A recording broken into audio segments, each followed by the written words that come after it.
So, game 3 against Chris, and he's Deathwatch and Sisters of Battle Army. Now, this was a very, very close and tense game. You'll see it in a second. Not tense in any negative way. It was just a very technical movement, making sure again all my games were just not stuffing up. That was pretty much it. Whenever you're playing, my army is death by 1,000 cut type thing. It's got lots of shooting, it's got lots of melee, but it's not like one unit can fire 7 times and do 1,000,000 damage. It's 11 venoms doing 5 shots each from long range, and just slowly plinking wounds here and there. And I need to roll everything out. So time was a big factor in my list all throughout the tournament. I didn't time out, or I was very, very close to timing out in a bunch of my games, but I was trying to play as fast as possible and not make mistakes. My game against Chris, I picked the right secondaries, but for some reason my brain stopped working for a second when I picked Kingslayer, and I picked his Watchmaster which was the Warlord, as the Kingslayer, rather than Saint Celestine. So for some reason, Saint Celestine, as soon as I see her in the list, I go, cool, Kingslayer, done. But I didn't do it against him for some reason, and that almost cost me the game. By the end of the game, we actually got a draw on turn 5, and we were forced to play turn 6, which he possibly could have gotten a draw again, which means we would have played turn 7, and then he would have been tabled. And but it got to that point because I mispicked who was the Kingslayer. Had I just picked Saint Celestine, which I'd killed twice, and I think he regens some wounds, whatever. I killed her so many times that I would have gotten Kingslayer probably twice, and that would have been 2 extra points for me, which meant that I would have won the game by 1 or 2 points easily at the end of that game. Again, so you can see, still very, very tight game, but I just made it really hard for myself, and it was very, very tense. Anyway, game itself, very fun. You'll get to watch it right now. Alright, game 3, against Chris Wright. So, got Gallop and Liam, and I'm versing Death Guard, and I'm feeling a bit more confident. He gave me first turn, so less confident, but a bit more confident than using my Grotesque. Because there's a lot of, Death Watch, not Death Guard. And the Sisters of Battle. And welcome to Down on the Network. This is round 3 of the ANZ 40k Masters. I am joined by, do we say lovely? Let's go with lovely hosts of the NZ 40 Cabal. How you doing, lads? Hey mate, we're good. How you going? I'm doing alright. Yeah, good, Brian. We've had a pretty productive round 1, but unfortunately New Zealand didn't quite get through the gauntlet of round 1. They had to play the top 2 ranked players because, of course, the first round was seeded, and New Zealand lads had no results whatsoever in Down Under Pairing for 2018. So they were ranked 16 and 15 randomly, and had to play against 1 and 2. Ouch. Just a quick question. Has anybody checked the hotel rooms for any dodgy food that they got served last night? Dodgy food? Yeah. You reckon it was food poisoning? Well, it might have been. It's happened before. So we've got Mr. Hayden Korach, and I don't know if it's Bartosh. I don't know if there's a first name that goes with that, but or if that is the first name. Or you like Cher? It's like Madonna, Madonna's pretty even Cher. All right. So hopefully, in chat you can hear us. If you want to let us know, we've got 18 viewers apparently. So let us know how the sound's coming through. Hopefully, it's doing all right.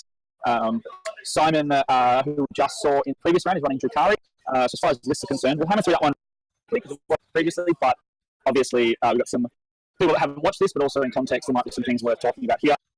So we have a Drukhari primary with Harlequins. So the Drukhari first attachment is a battalion of Cabal of the Blackheart, so classic death of Vex strat. Double Archon, now this is a Venom spam list. So double Archon, 3 units of Cavalite Warrior, no upgrades. 2 Laymen, or Lamia. I'm going with Lamos. So 2 of the 15 points characters from the elite slot. They're the cheapest way of getting an extra Venom. Then 3 Ravagers, who themselves unlock Venoms, which is completely stupid, but I don't write the rule. And then we have, I believe it's 9. 1, 2, 3, 4, 5, 6, 7, 8, 9. Sorry, 10 Venoms. So 3 Dizzy Ravagers, 10 Venoms, and the mandatory stuff you need to do it.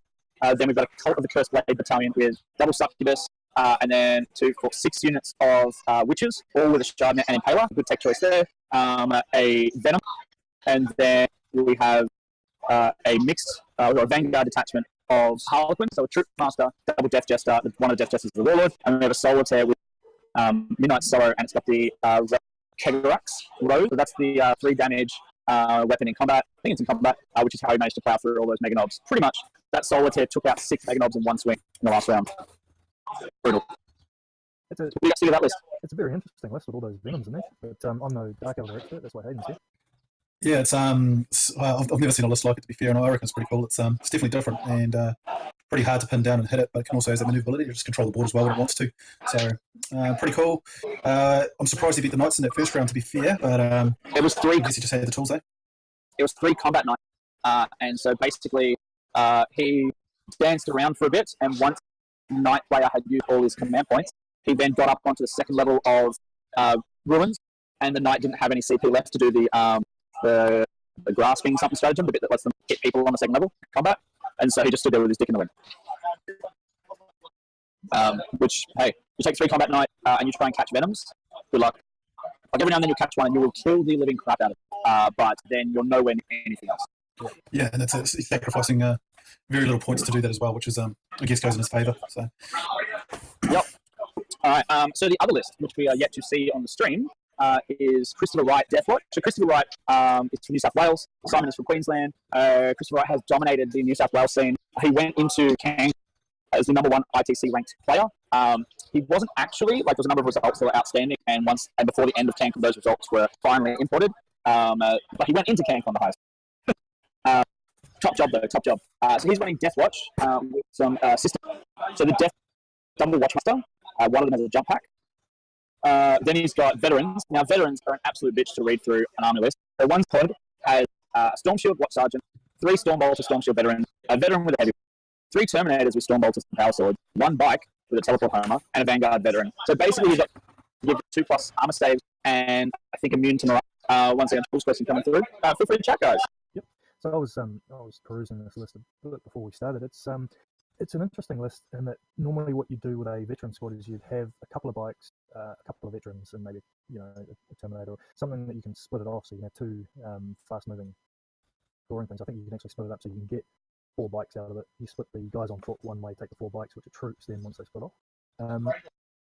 I have a feeling what he's going to do. He's got that watch captain there with the beacon Angela, so he's probably going to keep 3 of those units in deep strike, 1 at the back of the table, and when deep strikes the watch captain with the jump pack, he'll summon one of those units up to him.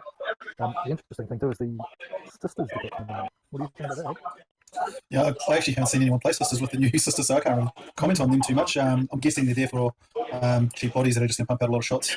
Yeah, and another 5 CPs as well. Yeah, another 5 CP. I was just going to say with the Deathwatch show, like as a Dark Elder, sorry guys, that was my stuff coming through there. As a Dark Elder player, I played Deathwatch a couple of times now, and I find that our mixture of weapons that we have works really well to punch through some of these squads with like the bloody storm shields and stuff like that, because what you can do is you can, if they decide to take some wounds on the Terminators and you get one through, then you open up your dissies and you take out the Terminator pretty easily with them, and then they have to start taking them on storm shields again, and then you just kind of alternate like that, so you shoot up with them first, hopefully cause a wound or 2, and then shoot up with the disintegrating cannons if you've taken one on Terminator. I've never had problems taking out those big squads like that, so it'll be interesting to see how Simon's goes against it. He's obviously got a lot of decker there and just forced wounds on them. I think those venoms are definitely going to take their toll on all those veteran squads. That'll be interesting. Oops. Oh, we're lost. Still there? Sorry. Did I come through at all or no? Yeah. Oh, I think just had to run off somewhere. okay. So, yeah. What do you think about the venoms versus all those venoms against power armor? All those venoms versus Deathwatch, I think it's a lot of shooting to pump out, and he's obviously going to be -1 to hit as well, but he's going to be able to nullify some of the deep strike shenanigans, I guess, that they can do. Not that I think that's going to be a major part of his game, but yeah, I just think he's got such a big way to fly there that he'll be able to pump through some of those. He doesn't care about storm shields particularly much with the venoms because they're going to be getting their 3+ armor save anyway. It's going to be obviously the 2 Maybe that beacon as well. So yeah, definitely be walking. Yeah, Simon controls the board really well, doesn't he? Definitely. Like that last game showed that playing against the board and still able to control it pretty well. He's used to it, which it's it's a skill. I think it's one of those things that, especially in this kind of matchup, Simon will win this game in the movement phase by just making it so as Christopher has nowhere to go. That being said, I mean, Christopher's just come off 2 wins. He got the biggest win results so far at Masters. Like, he's no slouch. No. And if he can catch them, if he can catch those Dark Elves, if he can pin them into a corner, so he'll stomp them. There's no telling. Yeah. So Simon has got first turn. So they're jumping into the first turn. As far as secondaries are concerned, Simon has picked Recon, the Reaper, and Kingslayer, whereas Christopher has selected Butcher's Bill, Headhunter, and Recon. I think Recon's going to be an interesting one, because I don't think he's going to get the Recon points with deep striking like he's probably used to, the just amount of board presence and speed Simon has to really lock him down. But we'll see. What do you think of the down on network objectives? I was just about to say, those are very nice looking objectives. Yeah, so they're made from the mouse map material based on slip. Models can go on it. It's got a GW Realm of Battle. I know those like the plastic hill.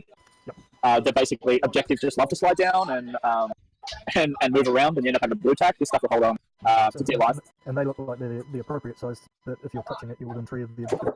It's exactly what we went with, yeah. So they're 3-inch in radius. So they're a pretty good just all-round hobby utility, but even better when it comes to streaming an event. Because like we don't have to. There's a few scenarios where it's still a little difficult. So let me just bring up my overlay here. So that objective, and that objective is really simple. Like you can see those. But unfortunately, what they've had to put it under the terrain, and it's like, well, all right. I would guess that this venom here, for example, is probably touching that objective. But it's same scenario. But look, a lot better than some of the alternatives. Definitely. Yeah, you have to start taking back some of these things we say about you Aussies. You are a little bit smarter than what we give you credit for sometimes, you know? I mean, up with nice objectives like this, so. I do what I can. Adam Camilleri been pushing me to get the co-host. Still in the Masters, he hasn't dropped yet. He said we need to get these. I don't know if the first time he saw them was at the ET last year. I think the Team Belgium had them. I know the Panhammer stream has their own. So like, all right, we'll get these sorted. They're not the cheapest option. Like, I mean, if you want to get 40mm objectives, laser cut from acrylic, relatively cheap, then sure, that's an option. These will end up. So we're selling these at $40 Australian a pop. And I've just got what I'm assuming is the real question. So bear with me 1 second. You can chat, probably lads. We can chat. So what do you think about this, Bartosz? This is what I was talking about, where he's taking that board control nice and early. So you see how he's moved up those venoms on the bottom part of the screen there. Can't see right now. I've just lost Twitch for some reason. I'm just okay. For the people that are watching, he's moved up obviously some venoms in the bottom of the screen there. Wouldn't surprise me if he moves some up into the top area as well. Obviously we can't draw on the screen because we're not with Diffie, but and that's basically going to stop him from deep striking into any of those ruins with his Deathwatch. It's going to give him that control of basically, what's that going to be, 2/3 of the board. So yeah, it's nice. Okay, so now that my Twitch is caught up, so are they in deployment at the moment, are they? The first turn he's moving, so right, so he's moving. Okay, I see. Yep. It'll be. I mean, he's definitely got enough venoms there to block that whole top 2/3 of that table off. Yeah, he does. So I think the Deathwatch, Christopher, isn't it? He's going to have a job getting behind them. What I think will be really interesting is the fact that just the amount of bolter shots that Deathwatch can pump out of venom, because let's face it, Dark Outer are paper boats at the end of the day, and he has to cause 6 wounds to one of them to get rid of it. Yep. So it's not unfeasible for him to do that with a squad. Maybe not one squad, well, maybe if they get lucky. Yeah. But my most hated thing with venoms, what I hate fighting against the most is storm bolters. It's not laser cannons. We've got 5+ vulnerable saves and all that, and I always seem to make those ones. But chuck a couple of bolters at me, can't make 4 up safe. He's definitely in a better spot now with the beta bolter rules.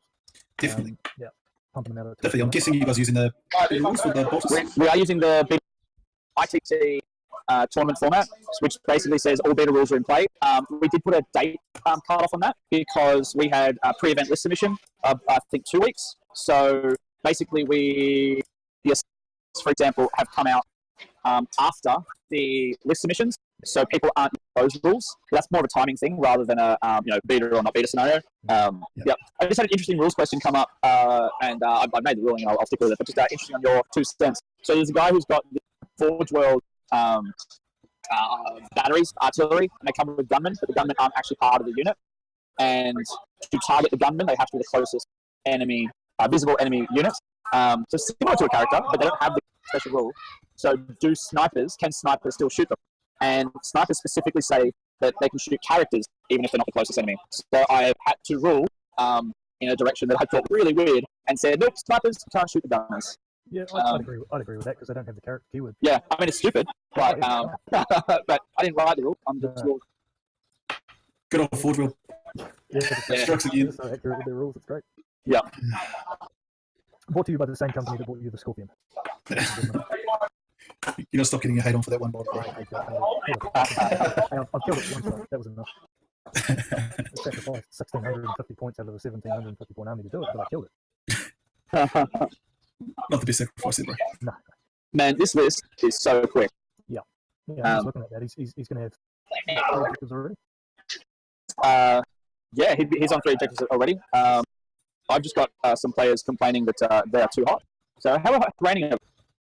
What's that, sorry, mate? It's raining in. Where are you in NZ? I'm in Auckland, and Yep. Hayden is in the middle of bumfuck nowhere. Yeah, so I'm up in a beautiful place called the Bay of Islands. I say I'm in the Bay of Islands, but I'm not. I'm in a real shithole of an area called Okai, which is It has the word Helen. Right. yeah, and it's basically next door to the town with the second highest crime rate in New Zealand. So it's awesome. And that'd be busy. Yeah, I'm in the growth industry. You know, it's I'm definitely not going to be made unemployed anytime soon. But no, yeah, it's been raining and it's been cold today, mate. We've just had non-stop water falling out of the sky. Crazy. We've had put jumpers on. Jeez. Yeah. Yeah, mate. Yeah, I'm wearing socks at the moment. It's that cold. I'm looking forward to coming to Brisbane in May just so I can get a bit of warmth again because it's already getting cold and it's still our summer, so it's bullshit. Technically, it's autumn. Technically. Yeah. Right. But you having issues with them? I think he's just having issues with players, mate. Interesting. Look, the first few minutes of the round. So far, round 1, I had Matt Morrisoli. And also at start of round 2, I had Matt Morrisoli joining me in person. So running an event, the first 5 to 10 minutes is when you get most of the questions, and then after that, it's usually smooth sailing at this kind of level. And then sometimes right at the end, or sometimes in the middle, you get that. I need you to come over and tell me if this guy is blocking from combat, falling back, and I have to get out with I feel like I should be getting out with a magnifying glass, and yeah, it's serious business sometimes. Right, what all is serious business? Yep. So tell us a bit about your podcast. Our podcast. Oh, Hayden, you can answer this one, mate. It's a bit of an abortion. Basically, our podcast is focusing on the New Zealand tournament scene quite a lot. We do a bit of stuff around hobby and stuff like that as well, and around painting in particular. But we're focusing on the tournament scene in particular. So between the 3 of us, we get to most of the tournaments in New Zealand. We miss a couple down south in Wellington and Christchurch and stuff like that. But we like to examine, I guess, what's happening in the New Zealand meta, which I don't actually think we have a meta, so to speak. Basically, because it costs way too much for people in New Zealand to go and chase that meta. We're on par with you in terms of the cost, but our salaries are about half of what you guys get. So, but our beer costs more. Yeah, your alcohol costs a lot more. So, which is funny too, because I think both countries have equally the same amount of problems with binge drinking. But our response to binge drinking is to tax it so that only the rich binge. Oh, nice. Yeah, because apparently that's poor people. And this is the thing. What they do is they look at the most common beverages that people use for binge drinking, and so those generally pick a mixed spirit, so like Jim Beam and Cokes, or CC and Dry, those sorts of UDLs. Depending on which side of the fence you sit. So they go, oh, you know what? We'll just tax them. Any pre-mixed drinks, we're going to tax you. However, if you just buy a bourbon and a bottle of Coke, well, that's okay. Well, that'll be fine for me then, because I don't put Coke in my whiskey. Fair. Yeah, it's such a bizarre concept, because obviously in Kiwi land we have huge issues with alcohol too, but no one's got the balls to tax it. You can go down to the local bottle shop and you can get a box of what we call Cody's, and they will mess you up. And it costs you like $20. You just chuck a 20 down, and you've got yourself bloody a night out, and you will not remember it if you drink that whole box. $20, done. I've had a few nights out in events, and I played the first event I played in New Zealand. I think was, I want to say Fields of Blood, like 2011 or 2012-ish. It would have been before you guys came over for the ACC, so like 2012-ish. Came over and got absolutely line drunk. That was a good time. Not wanting to derail your guys' drinking stories, I'm just looking at the game going on at the moment. That's not really happening. No, I'm kidding. No, I'm just looking now, and if I'm looking at it right, he's sort of handed a kill one straight away with that unit that's deployed out the front of that building. Is that a whole squad, or is there more squad behind that? Tell me the direction. Bottom left or top left hand corner, so around here? Yeah. So it looks like there's still a couple models here. The other thing I'm not 100% certain on, some of them, I can run around in a second. looks like they're shaking the hand game over. There's a couple of markers, which are their teleport moments. So, finish first turn, but fill in the score sheet, and yes, you'll kill one and hold one. Yep. Okay, yeah, so I think he may have made a bit of an error there, putting that unit out in front of that building. Possibly. They might just. I'm not sure what. Like, surely there's enough room in back and there's still plenty of space here. I'm not sure why he had to be out the front. I'm not sure what he gained. Possibly to protect Celestine down there, maybe. But Celestine could have been here instead, right? Yeah. I mean, it's not as if he's played very well, but he's just. I think this is agreement, and he may have even just moved the full 24 inches in one go, because that's just being efficient. Have you guys seen what the trophies are for this weekend? No. I saw them earlier, and then I can see what you mean by trying to get it through customs. So I'll show you the open event first. So this is part of it. All right. And yeah, I've got a bit of a delay on the video, so I think I'm about 5 seconds behind you. All right, it'll come up in a sec. And this is the other part, which will come through in a second. But yeah, it's a working firing bolt gun. And so that's the open event. Now, wait 1 second. This one's a little hard. It's heavy. And that, my friend, is the ANZ 40k Masters 2019 trophy. Oh, that's lovely. Nice. Mate, I actually said to my wife, I don't want to give this away. Yeah, no. Keep it. Go quickly tomorrow morning. Go out and buy a shitty tennis trophy, and just get a Vivid and write ANZ 40k Masters on it. It says ANZ 40k Masters 2019. It doesn't say no. Underneath, I'll say best tournament organizer. Yeah. Nice. Do it, bro. And then you can run around and shoot your kid with it at home. So it'll be awesome. As long as when we finally end up coming over to have a game with you guys, we get to play with it. Oh, mate, come down to Melbourne. Or actually depends on who wins this thing. But yes, I'm putting a little bit of coin aside, so if I have to ship it, I can. Nice. Yeah, come on around. We've got Simon coming around. This is the mic moment. All right. I'm going to do something. I'm going to try. Because we left a whole bunch of stuff on reserve, like 2 big units, all the Seraphins, all that stuff. I'm going to see if next 2 turns I can keep it bubbled down so we can't actually drop any, kill half this army. As in, you're going to bubble off the entire table. I'm going to try. All right. That's you guys heard that? Yep, we heard that. Now, just a quick question: has Simon got a beard? It's a very good question. Let me just. It's ish. Yeah, I'd say there's a couple of days both. Come keep going. Keep going. That just gives me memory of. There was one game I played where I was running guard, and this is 5th edition in the old door, half table, deploy 2 troops in 1 HQ. Remember that deployment? Yep. All right, so I deployed first. So I deployed a 50-man, and a company commander, like on the line. And my opponent had white scars. What scars? There was white scars. He didn't outflank it. He just reserved it all. All right. I just confirmed. I said, "Are you sure you want to, reserve that?" It's like, "Yep."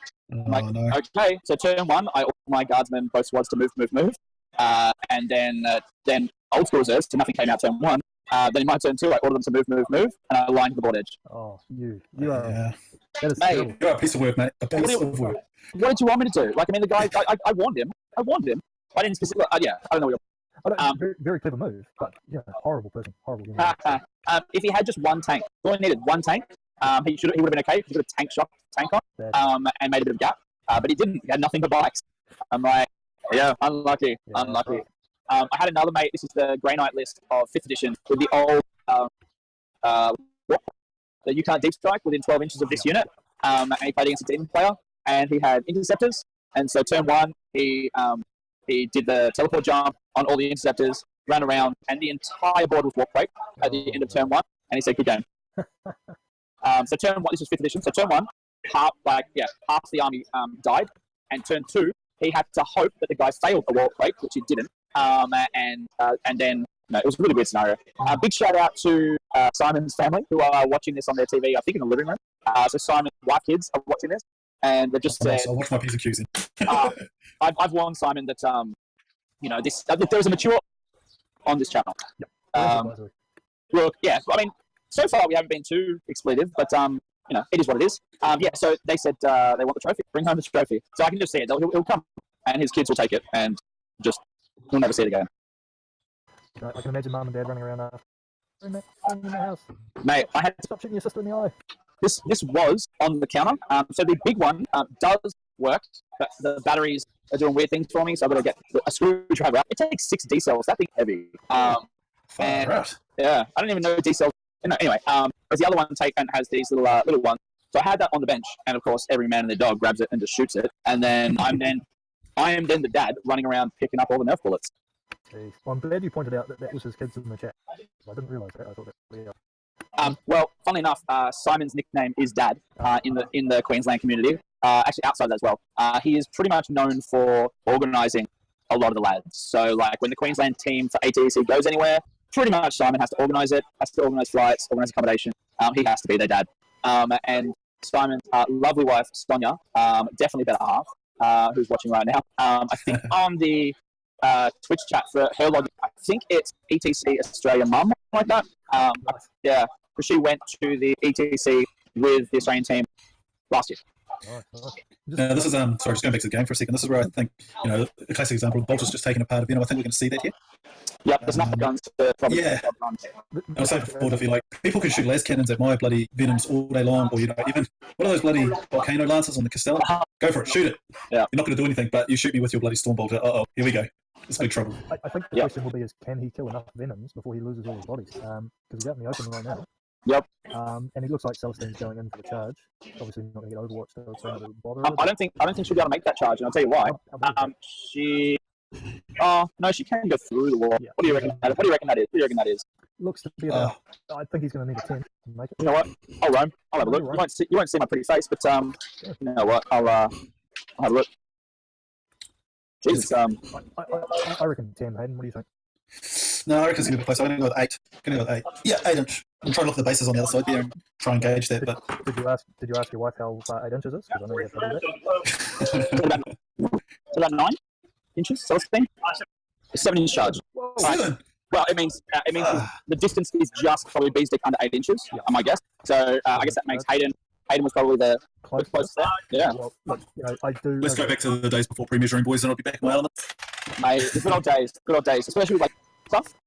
I had a guy I used to play against, and he had Elder Artillery as a beacon, and he could measure, like he could guess 32.5 inches, and he'd bang on. Crazy. Oh, he got one. He got a Venom. Got a Venom? Of course he did. Told you, Bolters will do it. Yeah. But if he's only going to get one a turn, man, that's he will deny Simon the kill more. Will he? Well, yeah, because Simon only killed one.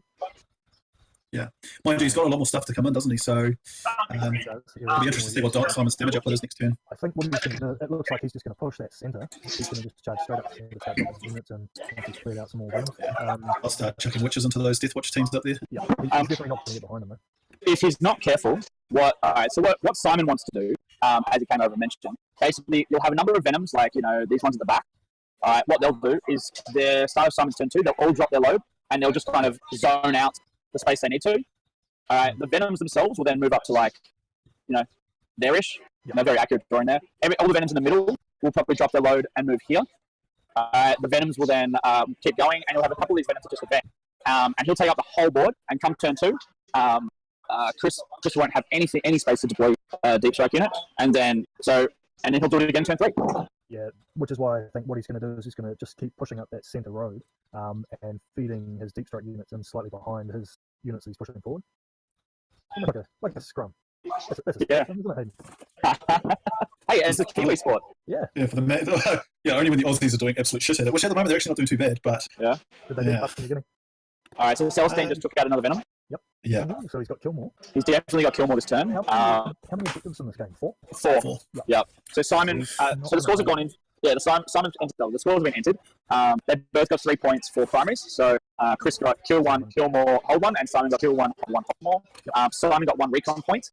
So Simon has taken a very small lead this first turn, and you'll notice Simon is already working out how far he can launch those Venom. It looks like the scores are even on Twitch. So Christopher's picked up a secondary.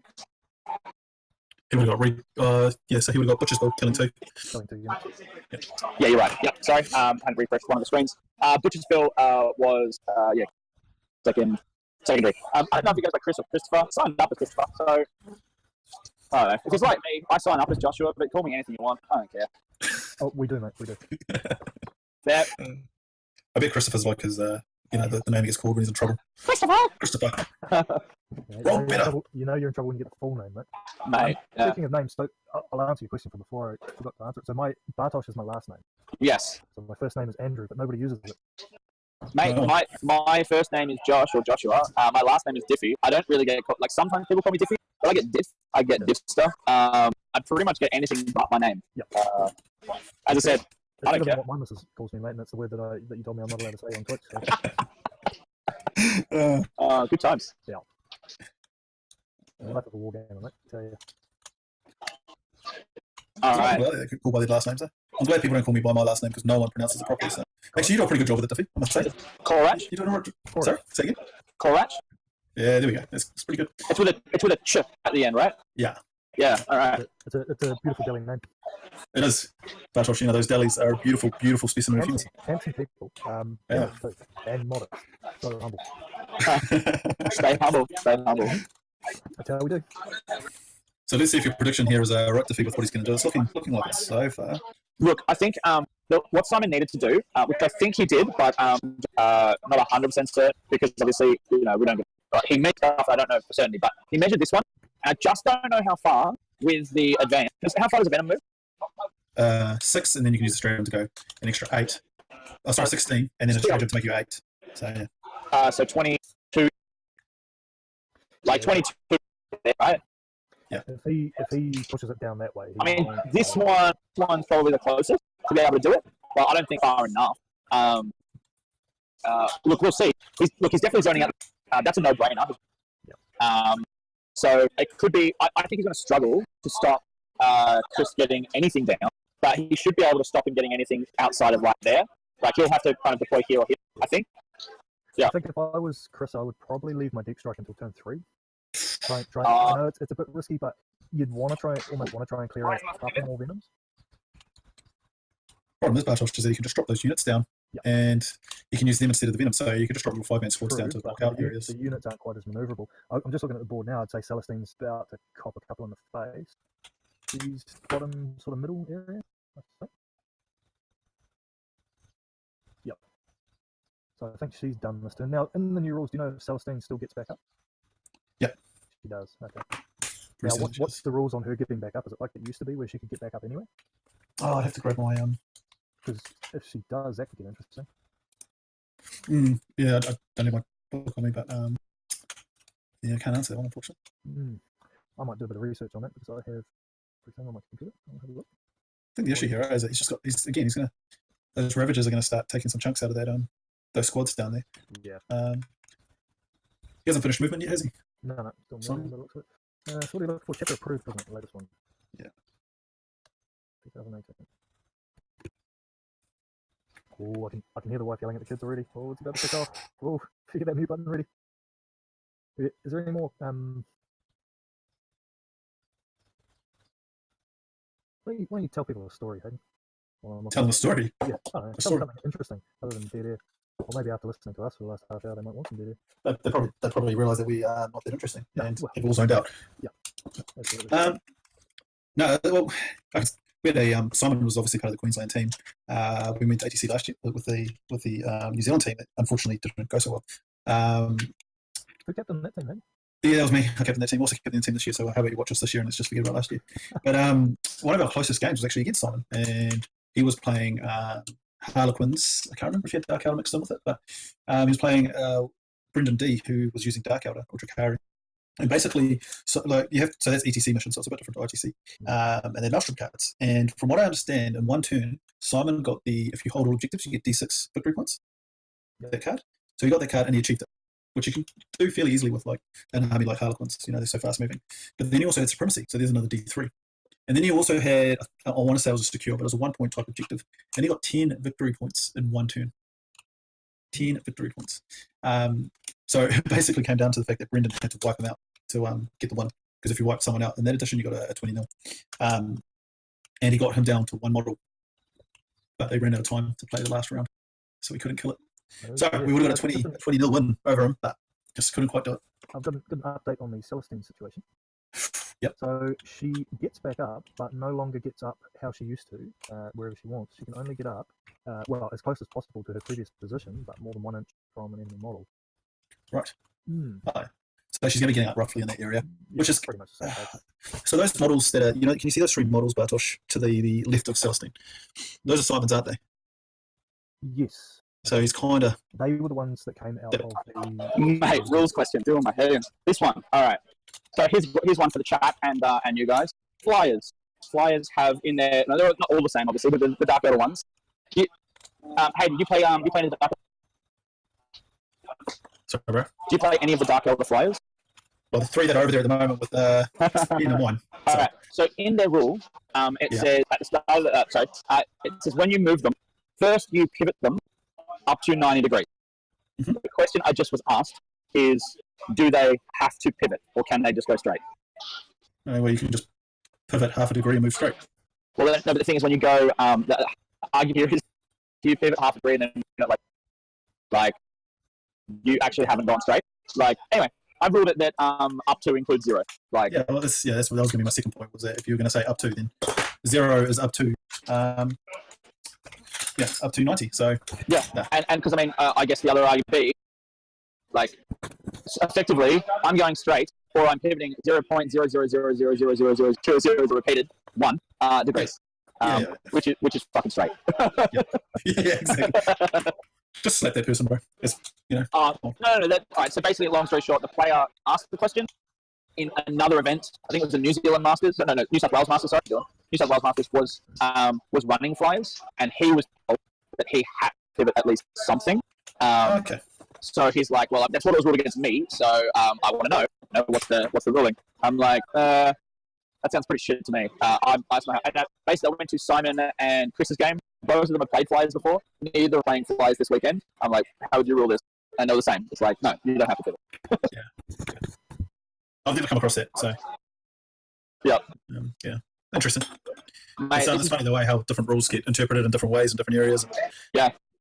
And then you got like the garage gamers, and then they interpret rules in completely different ways as well. Yeah. Sometimes you look at some of these players packs, and you're like, man, you've basically rewritten the rule pack. Yeah, pretty much. Look, I don't mind. Tournament organisers doing their own thing. I don't even mind tournament organisers writing their own FAQ. So be it. Like, I mean, especially with so ITC basically said they don't want to write an FAQ.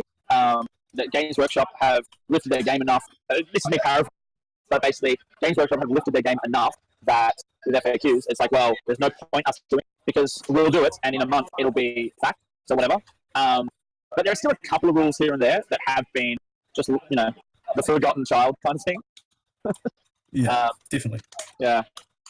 That's one of the rules that are really, really great to me, and I used to rule that. So it's that wobbly model syndrome. You can't assault something if it's on another level. Oh, mate. And I hate that rule so much. I hate it with a passion. So I used to say, look, if there's 1 millimeter of base left, you can put a model up there and you just put it down on the next level below and say it's up there. And I used to put that into my tournament packs, but I eventually just folded and was like, oh no, I'm going to start following the rules as they're written by Games Workshop a bit more, and took it out of my base packs. You follow what the hell? I know, it's like, it's what I do for a job and stuff, but but I'm almost tempted to put it back in there, right? Mate, I had Arc last weekend, so Arc 40k, 170, 1350, 2 days, 6 games. In my final game, playing against a top bloke, had great games in the past, had a great game here as well. But basically, I got boned. Got boned so hard by him just playing the rules as they are. And he was playing Elder. And we had a cityscape table. He put the objectives on the top 4 of the rules, which in the rule book, there's nothing. In like ITC, I'm pretty sure it says they're going to be on the bottom, but in the rule book, that's not a thing. And then he proceeded to deploy big squads of Guardians, squads of Dire, covering the entire second floor of the ruin. And I played Orcs who wanted to get in combat. And he had a couple of those platforms, which had a 2-up saving cover, and I had like some shooters. So I was never getting through that unit. It was so sad. He's just and tough luck. Far out. What do you do though? Yeah, what do you do? It's just it was funny because the last event that I ran, I also played them, and I happened to use wobbly models bloody rule into my favour, but I still goddamn it lost that game. So that's all right. Was that one of the few events you've run that you didn't win? Oh, yeah. So definitely, I have a bit of a reputation in New Zealand. I run events just so that I can win them, and so I went through and I've had a look at all the events I ran, and I actually haven't won one of them. So, sorry, no, I won one. That's right, I won one. I have won one. That's where that horrible ruin came. Well, no, because rumor came before that. So So in I actually spread that. fair. Yeah. In 6th edition, when community comp was a big thing in Australia. boo. Hey. All right. Anyway, it was doing well. For a lot of tournaments using it. We had a period of time there where pretty much all of the lists that the main lads community comp were running, whenever it was debatable on whether or not something should be a credit or two or three or whatever, we always went up. Like we always overcosted our own things. And then we had events where people saying, "Oh, you're writing so as you can like win all these events and take our money." And I'm like, dude, if we were doing that, we'd be way better. And two, for the entire 6th edition, I think there was one person that won one event from the community comp team that was involved in community comp. Like it was, we did horrible. We did horrible with our own events, or the events that we use in the system. Oh well. But we are the devil. We are the devil. In case you didn't know that. Yeah, we knew. Yeah. No, sorry, when you said community comp, I was thinking back to the horrible days when we used to get everybody that was in the tournament to mark the comp on everyone's list. And so you go through and it would be blind marking. Now, you can't see me, but that blind marking is, in quotations. Yeah. Because you look at a list and you go, that's fucking Hayden Corrich, 1. That's Andrew Bartosh, 0, or 0.5, But that's what people would do. And Diffie, the community comp you're talking about was the system that you guys developed around. You got certain credits or minuses depending on the units you took. And I played a couple of tournaments in New Zealand using that actually. I did enjoy that one, so I was thinking of a different community comp. So that was my billing. The community comp system was not infallible.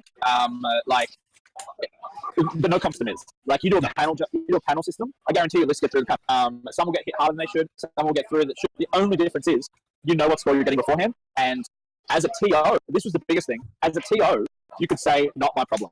Like, there was no at the end of the event of someone going, well, you gave me a 1 out of 10. Like, I lost all my games, it's a rubbish list. And that, like, you don't have any of that. Instead, you have people bitching and moaning to the community comp page, saying, hey guys, why do I have to pay this much for a Grimoire? I'm like, because busted. Why do I have to pay this much for Fate Weaver? Because he's busted. Yeah, exactly. Hey, just to interrupt you for a sec, the Black Carriage, which I assume is a member of your family, Hayden, has said Bartosh is super hard to hear. Apparently I'm too quiet. Too quiet? Quiet. Am I coming through right on your end? Coming through pretty clear on my end. I should be able to... I think it's a case of Hayden flipping you some money just to turn me down so he gets primacy on the... Who was this guy, though? I mean, this is a sweet name, the Black Carriage. Yes. It's like a superhero name. I'm thinking about changing my name to that. Maybe I could be... No, I was going to say the White Carriage, but... You already are. Oh, it's getting a little bit... Yeah, a little bit too much. Hey, so back to the game. What's going on in the game, Hayden? Yeah, so... we're still on top of turn 2. So Simon's turn. We're in the shooting phase. He's been removed. Has he got a model on the top objective, the centre top? Simon? Yeah. Question? Yeah. It looks me like there is a guy here. Right at the very top, yeah? Yeah, right there. Okay. Got him in yellow. Looks like he's on there. Looks like we've got one on the bottom objective. We've got plenty on objective 4. Objective 3 is, that's Christopher's. There's not much to do about that. Well, there's only a couple on it, but yeah, he's not getting it. No. It doesn't look to me like Simon achieved full board present. No. However, what he has done is he has forced Christopher. He has to drop this turn. Like if Chris doesn't drop turn 2, then this goes round, and you're done. Like Chris, I do want. Like, how many Venoms do you reckon those Stormbolters can do without support? Not much. With what's left, I mean, it's definitely going to get worse and worse. I think what he's going to end up doing is there's 2 squads on that centre road. I think what he could possibly do next turn, yeah, he's still not going to be able to stop all those Venoms getting back there that'll block him out. Yeah, he has to come down. He has to come down this turn. What you're going to end up seeing But is you're going to end up seeing those 2. Is that 2 separate squads there on the middle of that road? No, I'm talking about the Dark Elder. Yeah, there's 2 separate squads. He's only got 5 mans. So. Yeah. Only thing he's going to be able to do to help himself survive a bit longer is to move a couple of those units up, charge the back unit, kill He's it. just charged Celestine. I think they're witches. I'm going to actually I get a better view. Yeah, so it's 2 units of witches that have just, so the yellow squad and the blue squad, they've just charged Celestine. So remembering that there's 2 shard nets, like 1 on each unit. And might open him up enough of a gap to deep strike down just in front of that left objective there. Maybe? Yeah, potentially. So he's just charged the sisters in this back left-hand corner with what looks like 3 warriors. He's just charged the Solitaire up the top near objective 3, as well as the Troop Master into the Death Watch. So that's that spot that you thought there might have been a gap. Yep. Let's just build that with Okay, it's just Troop right Master. I'm not sure that's a good idea. Well, so right now, we got space. So this one here, we've got a unit here and a unit here. So, look, in theory, you could drop some Death Watch here, which is a horrible position. You don't want to be there, right? In the bottom left-hand corner. What he's charged into that squad, just on the top right-hand side there, is that going to be able to stick around after that squad's punched in the head? Yep. Solitaire does... Well, to put it into context, in your last game, the Solitaire took out 6 Meganobs in one swing. Right. Look, has he got a 2-up involved? The Solitaire? I don't believe so. I think he's got... It's definitely got inline in combat. I can't remember where it is. It might be a 3, it might be a 4. 3 up or 4 up, and it'll depend on other things as well. But yeah, anyone in the Twitch chat got a codex open and want to have a look for it? Yeah. I'm just wondering whether those two. Yeah, you see all that dude kill. Yep. But 4, maybe 5. He's still going to have a Terminator and a Vanguard to fight those. And that's brutal, because now you can just move forward, so it's just blocking off more areas where you can deep trap in. Yep. That's what it's doing. So I don't think he's going to lose the Solitaire. But you'll just see that pile. Like he's going to demolish. Like this the Troop Master, not quite as hard hitting as the Solitaire, but does enough damage. Like I mean, he's not a. So the Solitaire has a full-time 3-up invuln. Thank you very much. You rush. That's pretty good. Yeah. It's pretty good. He may have killed that unit. There you go. And he's look. I don't think it's a difference, but he's piled or consolidated on the objective. Not that makes a difference because, as I said, it looks like there's 3 balls maybe for the Death Watch on that objective, but he's definitely taking up that space. So I guess the question is whether or not base here to the deep strike. If there's a model here, which I'll need to go double check, it's a little hard to see sometimes on these. If there's a model there, no chance. But like, no, that's 9, and that's probably 9. He probably has a little bit of space in that spot. You've got the guy off to the left there as well, Diffie. Yeah, so it's... So this guy. Yeah. That's beautiful, man. Yeah, you like the little man? There's a little bit lag with Twitch stream, but we get there eventually. Hey, at least it's not a knob. Well, trying to see if I can get you to draw one, but I'll do one. Promise. I was trying to think of a clever way to get you to draw 2 parallel lines along each side of that road, and circles to either side of the end of them. Well, there is Venom over here, and don't forget that Ravager there. And these guys just really want to go kind of, up the line, like that maybe a little bit. Yeah, hey, we're a professional operation, and it's over here. Yeah, I mean, that's a solid diagram of... And how is California? No, well, thanks for joining us. So what time is it over there, just out of curiosity? So I know it's Friday night. It's fairly late, I think. So I've got... Because we were trying to get some US lads to do some streaming with us, and we just, between time zones and a few events, we just struggled to get it done. But I know Pacific Standard Time, this round started at 10 p.m. on Friday night, and we are a bit over an hour into it, so it's 20 past 11. Here we go, 20 past 11. Thank you for the chat. Okay. Man, I'm good. I should have just waited till it was best, I know time zones. Sorry, Duffy, did Chris just take out Simon's guys that were in that bottom left-hand corner? Take them all out? Yeah, so basically it looks like those sisters took out the Cabalite. Celestine took out, looks like one of the unit of witches. So she'll be stuck, sorry, I'll rephrase that. She'll be at the end of this phase in combat 1 shard net. As I said, like he's got spaces to drop down. But what Simon's effectively done is meant that basically Chris is going to deep strike in a very small subset of his deployment zone. Like he may as well have deployed. Yeah. I think a lot of players go on a little bit of autopilot sometimes, and it's like, oh, I always deep strike, or I always do whatever. And you've really got to look at the game and go, well, this guy is going to cover too much of the table for me to bother. So it looks like Simon has paid the CP. I can't remember the name of the strat, but it's a Dark Order strat, so Harlequin strat that lets him fight twice with a character. Or with a Solitaire. He just paid it, or did it. And that Solitaire that was here is now over here, having a swing. Good on him. No, I'm sorry, Chardnet, they can only hold... It's a dice-off thing. I can't remember the exact dice-off, but basically you roll... Yeah. I didn't think they could stop something that was a fly that had the fly key with. Alright, still around, man. Yeah, basically it's going to be if it's infantry. I don't believe fly has any impact on it.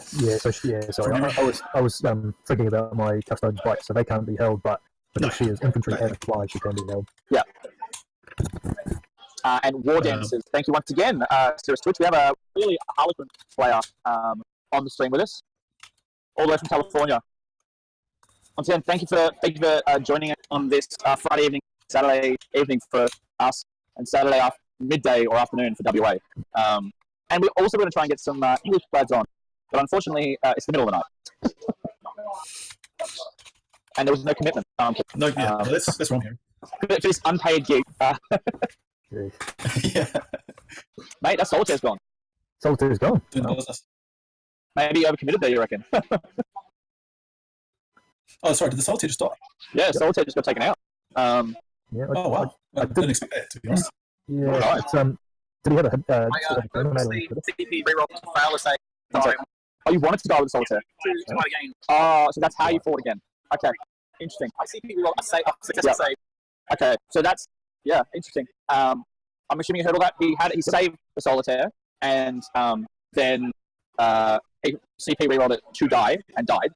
And then got to play the strat that lets the character who, before he dies, fight. So basically let him pile in and fight again. But of course, at the end of that fight, dead. So, yeah, I thought that second unit did the damage, but no, it was just the first unit. Well, at least he's still got that other that troop cluster or whatever it is sitting on that objective, so he's still blocked off that area. Yeah, I think he has someone on all four, doesn't he? Yeah. He does, huh? Does he actually have a model on that bottom centre one, though? He must do. Yeah, he has. Yeah. He's got has a capital. At the moment, he's got a troop master here on objective 3. He's got a death kisser on objective 2. I know there's a bit of a lag between what I'm saying and what you're saying. Then, obviously, he's got the right-hand side green pretty much locked down with Catalite Warriors, a unit which is a Venom Raiders, so Ravagers. As far as places for models to go, I'm kind of looking. There might be a little bit of space. I'm not going to measure it. There might be a little bit of space on the table, but most of its space looks like at the back. And our other Masters game, so there's one other game, it's still in the Masters category, which is my man Adam Camilleri, my co-host time, versus Tristan T-Bone Jake. How's this looking, lads? He's actually up on points right now. So Tristan's up on points. Yeah. Pretty hard. Yeah, so as far as casualties are concerned, Adam's got a whole bunch of drones gone, but not enough by the looks of it. Tausept drones gone, which means the protection for the riptides and the broadsides are gone, but the Avara's drones are still there. I'm not sure if you guys saw the first game. But you did? Can you just pass along my a message for me to Adam? Adam has just said that he is indeed a terrible person. The whole of New Zealand think you're a terrible thing. not for beating Ben, just for the fact that he plays Tau. And not because of Ben, just to play Tau. Yeah. Good time. Come on, Pat. Yeah. Hey, next time you're roving around, if you could give us an update on the game, and if you could just walk up to Ben and just gently caress his left buttock and just tell him that's from Bartosz. I do not know him well enough. I'll give him a nice. No, it's fine. Don't worry about it. The New Zealand lad, say hi. Yeah. How's this going? Like usual. Sorry? You're doing well? I dropped the mic. Oh. Alright, so Ben's doing very well. Good. Yeah. He dropped, I think, a knight and 7 assassins in one turn. So he's playing 3 combat knights and I think 7 assassins. And I'm looking for Josh. Here we go. Alright, so New Zealand, say hi. Alright, I think that game was. We just had a comment in the chat from Chester Thornton, Adam Thornton. He won't believe. He said he wouldn't believe it's from Bartosz because Bartosz doesn't caress gently. I will have you know, Adam Thornton, I am a tender and gentleman. All right, so our good friend who's been helping to fit with the Harlequin, Serious Twitch, has said, he's up late. He's painting a Dark Elder for a tournament on Sunday. Mate, you got it all Saturday. And he said no price to sleep strat. No, price too steep. I think that's the one where the steep. Yeah. dude dies and gets to go off and fight again. Geez, painting up paint. That sounds like every single wargamer ever up painting late to play in a tournament. Except for you, you must be one of the only ones I know that doesn't paint late at night. Nope, not me, because I prepare, organise, and I get shit done. I'm not exaggerating here. I'm not exaggerating here. Died on Sunday because, like, legit, almost died. So on the Friday, I was playing at Arc, and my army was, well, I started painting, started an army which had 50 boys, 30 grots, like 11 bike, couple of trucks, and some characters, and Storm Boys on the Monday.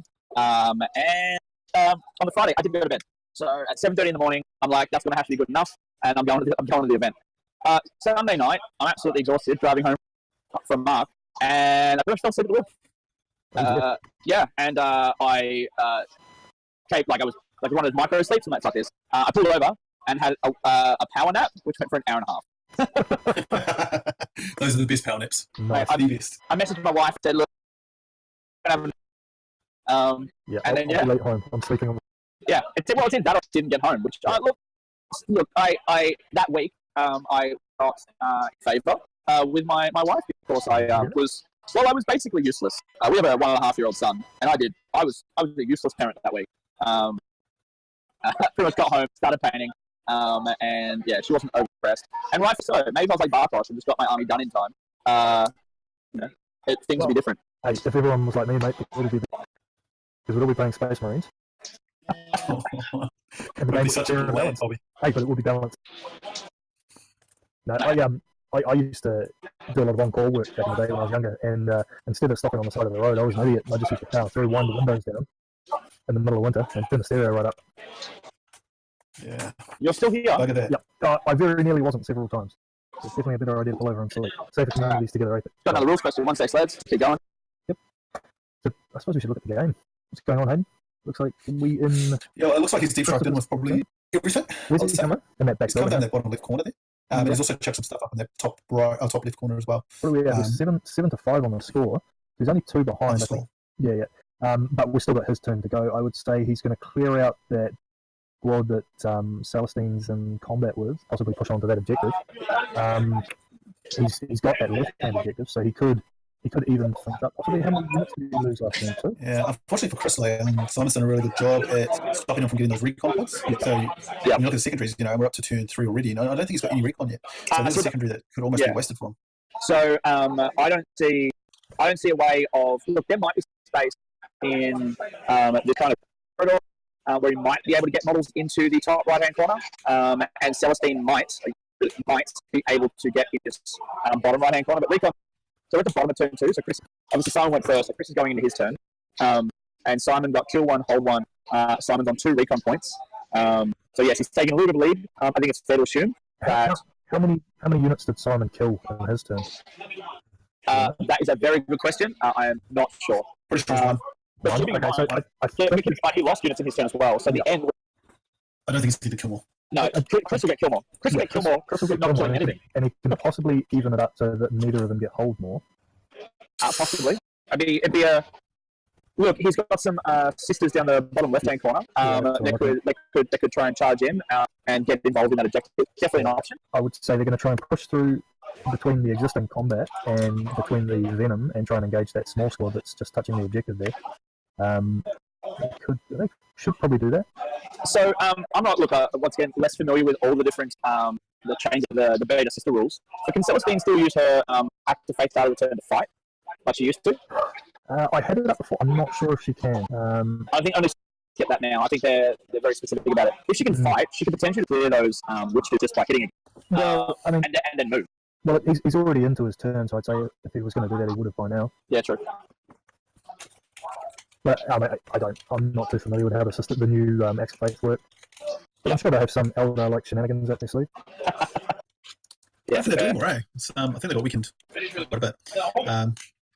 Bartosz, you need to crank your sisters out so that we actually know what they're doing. Mate, I will claim them as mine, but we all know they're Richard's sisters, our friend from Bruno. I will play them at some point. I'm just still too much in love with my custodians at the moment. Well, they could be the girlfriends for your boys. Well, I would really love to see Sisters of Silence in HQ, so I can take a battalion protection in there. the car side. That would be a good mix, I think. So that charge down the bottom there, how big a charge is that? Are we going 7 inches again? I'd say yeah. I'd say less. Yeah. I'd say less. And the thing is, depending on what he's actually trying to achieve, he could declare a charge against the Venom, which is right. Because he actually doesn't need, because obviously he just needs one model. So once Chris moves his head out, actually, there aren't too many. Yeah, I'm trying to see. I think there's a couple of dark cookie models on the actual objective. Right. So I think it's maybe two witches might be on objective. But yeah, he's cleared it from there was some Cabalite warriors down the bottom left-hand corner. Bottom left-hand corner, they're now gone. Yeah. I think if he declares a charge against pretty much everything that's down there, so the unit in combat, the model sitting on the objectives, and the Venom, if he makes a decent charge roll, he could get in and clear out that objective and sit on it. Yeah, 4, 6, there's 8 sisters there, and they do a reasonable amount of damage in combat, believe it or not. Yeah. And those additional reinforcements did end up coming down that bottom left-hand corner. Yeah. Which was, I guess, the right call. Because they're going to be able to push through, obviously, up onto that objective over the next couple of turns. It might be too late by then, but we'll see what he does. Yeah. If he doesn't stay in combat, though, those Ravages annihilate his sisters. Yeah, true. If they are near Celestine, I believe they get an invulnerable or a buff to their invulnerable. I'm going to pull the codex back up and have a look. Do it. That's why we have the NZ 40 Cabal guys on. They know what they're talking about. That's right. Look at the resources at our fingertips. Unfortunately, it's a bloody GW PDF file or digital file, and they are. When you say fake, I think ebook. It's an ebook. Yeah, it's the ebook. And their formatting is very difficult to read. Yeah, a lot of their stuff gets smushed together. Yeah, I'm not sure what they use or whatever. But some of their like legit PDFs that you get. Most of them I get the enhanced editions on the iPad, which they're pretty good. But the non-enhanced ones are effectively the PDF ones you get the ebook. Some of the text searches don't work because reasons. I don't know. I'm not a scientist, but it ain't great. So within 6 inches of Celestine, it's +1 to their Shield of Faith ability, which I think is a 6+ normally. So they're getting a 5-up invul. It's not the best, but it's not terrible. Might save a couple of hits there. It's better than no save. But Yep. That's a fact. Yep. And my Archon with his 2+ save never makes it. But seriously, I think the last tournament I played in, he made the biggest run I had was 7, but on average it was 2. But you get me to make 5-up invulnerable saves. Oh my god, I ain't ever dying. That's a fact. I've seen it. Yeah, it is ridiculous. Oh look, he got a pretty good charge off down there as well. Yeah, look, the bike is in front, but the thing is, the Venom is on the top. It's on the second level, so the bike can't go up there. The one down the bottom, where he's leaning over it at the moment, is that on top of level? Is it? I thought it was on the ground floor. No, it's on that. Oh yeah, it's just on the edge of that second level, on the first floor. No, this one down the bottom here. Oh, you talking about the bottom left? The bottom one's already been charged. Yeah. Because that unit had to deep strike hidden 9 inches away from that bike. Yeah. So now, if you have a look at that bottom middle objective, that looks to be all clear now, doesn't it? There's still. They're now in combat with sisters, so look, witches don't do great. They have to take a lot of saves. I've got a rules question coming my way from the stream. Yeah, so what I'm thinking, Hayden, is that those sisters that have just charged in will probably be able to do enough damage to that little squad there to consolidate onto that objective, even if they don't clear the whole squad out, which they should with Celestine there. But they have to move towards the closest. So what is the closest enemy model? Well, it depends. What he's going to want to do first is fight against that Venom. I believe it's empty. So that squad of Marines down there should be able to take that out. Hopefully, yeah. Yeah. Well, I guess so. Yeah. For this to work, he'd need to kill that Venom, otherwise the sisters also remember that those sisters still do have a pylon move to make as well. So as long as they can get one model touching that objective, they don't have to move at all. Or trying it 2, because it looks like he's only got 1 touching it. Now, that squad that's down there in combat with Celestine, are they troops? The objective secure? So here's that ruling. We're literally just talking about it. That bike stuff to help him get up the level. He will. So veterans have the infantry keyword. Yep. Okay. And it says for the purposes of determining transports, Terminators have this keyword, bikers have this keyword, and so on. But that biker can go up levels. Wow. Huh. Well, that's a bonus. Odd, but it's a bonus. Oh, I think that's just cut out again. Another rules question. Another rules question. So yeah, Hayden, that bottom squad down there, are they objective secured or troops at all? I think so. It's really hard to see what they are from here, but I think they're a unit of witches, so Okay. which would mean that they're object secure. It's not going to be, because remember, he's got a couple of lemons, or whatever they're called. Lemon. But I don't think it's them. I think So what's your question? The bottom left-hand corner near Celestine? The squad engaged with Celestine, are they true? 5 witches. Yeah, 5 witches. Right. Okay. So him evening the score up on this round is going to depend entirely on that little combat there. Yep. Yeah. It's quite important. Well, there's 2 witches, I think, maybe to push 3 on that objective. Yep. So after pile in those sisters, so he hit with the veterans first and killed the venom, Nice. which then So now he doesn't have to consolidate towards them. So the sister squad now piles in, and then get a control at the end. Yep. And so we'll easily get enough sisters, I reckon, on that objective. Yeah, so he's even the score up. Yeah, so he won't. Round. Yeah, so what he'll end up doing is effectively he won't gain a point, but it'll stop Simon from getting a point. Well, yeah, but he will have evened up the score because he'll get Butcher's Bill if he kills that squad as well, and he'll get Killmore, and Simon won't get Holdmore. Butcher's Bill, I think he's already got. So Butcher's Bill, he killed the Cavalite Warriors and now the Venom. So he's got that. So he's got that. He's going to take a point away from Simon, because Simon would have had Holdmore. Yep. So effectively, he's gaining 1 and removing 1, so it's a 2-point swing. Yeah, so it'll be even again at the end of the turn. Yeah, it should be. Should be. Yeah. Well, actually, no. There So it'll be. Yeah. So Chris will get he'll get 1 for. No, they still have a score. So Chris is going to get kill 1 and hold 1. Those 2 points evens up the scores. Then you get 1 for Butcher's Bill, which should put him ahead by 1 point. Okay. And he might. No, he won't get recall. Yeah, so I think at the end of turn 2, we're going to see Chris on 8 to Simon 7, or thereabout. And I believe everything is down now. But as I said before, he's really forced Chris to really go in that corner. So yeah, Chris is he's definitely started the game on the back foot, but I think he's actually playing it very well. Oh, definitely. I think he doesn't have much option, but he's definitely playing it very well. But so Chris has now pretty much cleared everything in a relevant range of that bottom left-hand corner, which has a lot of models. All right, so they're pretty much out of the game for a couple of turns. Like and so Simon can just focus fire on the top unit of veterans currently in range of Venom.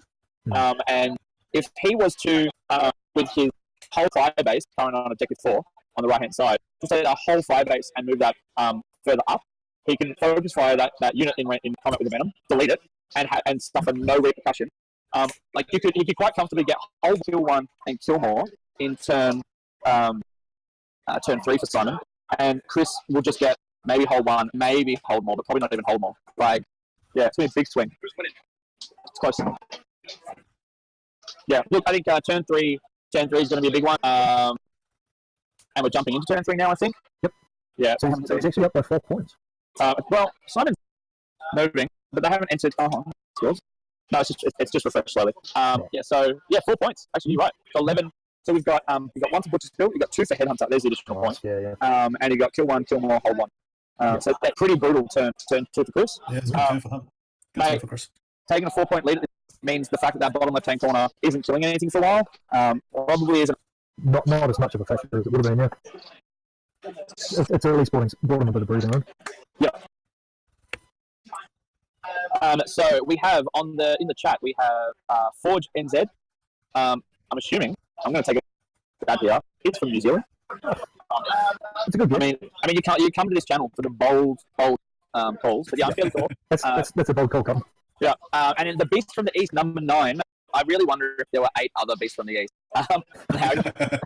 But that's Eric, the man, the myth, the legend, Lathuris, the winner of Queensland Masters, and yeah, all round nice guy who unfortunately can't get on any of the rides at the. Oh no, it's okay. 4GNZ isn't from you. I'm a filth southerner, and you're also yeah, and that's not. All right, that's a bold statement from the NZ 40 cabal. They just decided, you know what, anyone in South Island, nah. It was actually they don't want to be with a different. I've got to stay out of this because my wife's from the South Island, so it's just safer if I stay out of this one. I might have to look into that, but recently come up in the news that there's a group of people putting a petition forward in the South Island to actually change the name to New Zealand South, I believe.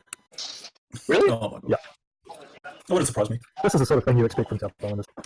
Anyway, so 4G NZ to see you boys in April. So obviously, he's coming to the NZTC. So Diffie, this is a tournament that me and Andrew have started up. This is the first year it's run. We're hoping to grow it, and we're going to basically, moving forward in the future, it's going to mimic whatever the ATC is, but obviously at a New Zealand scale.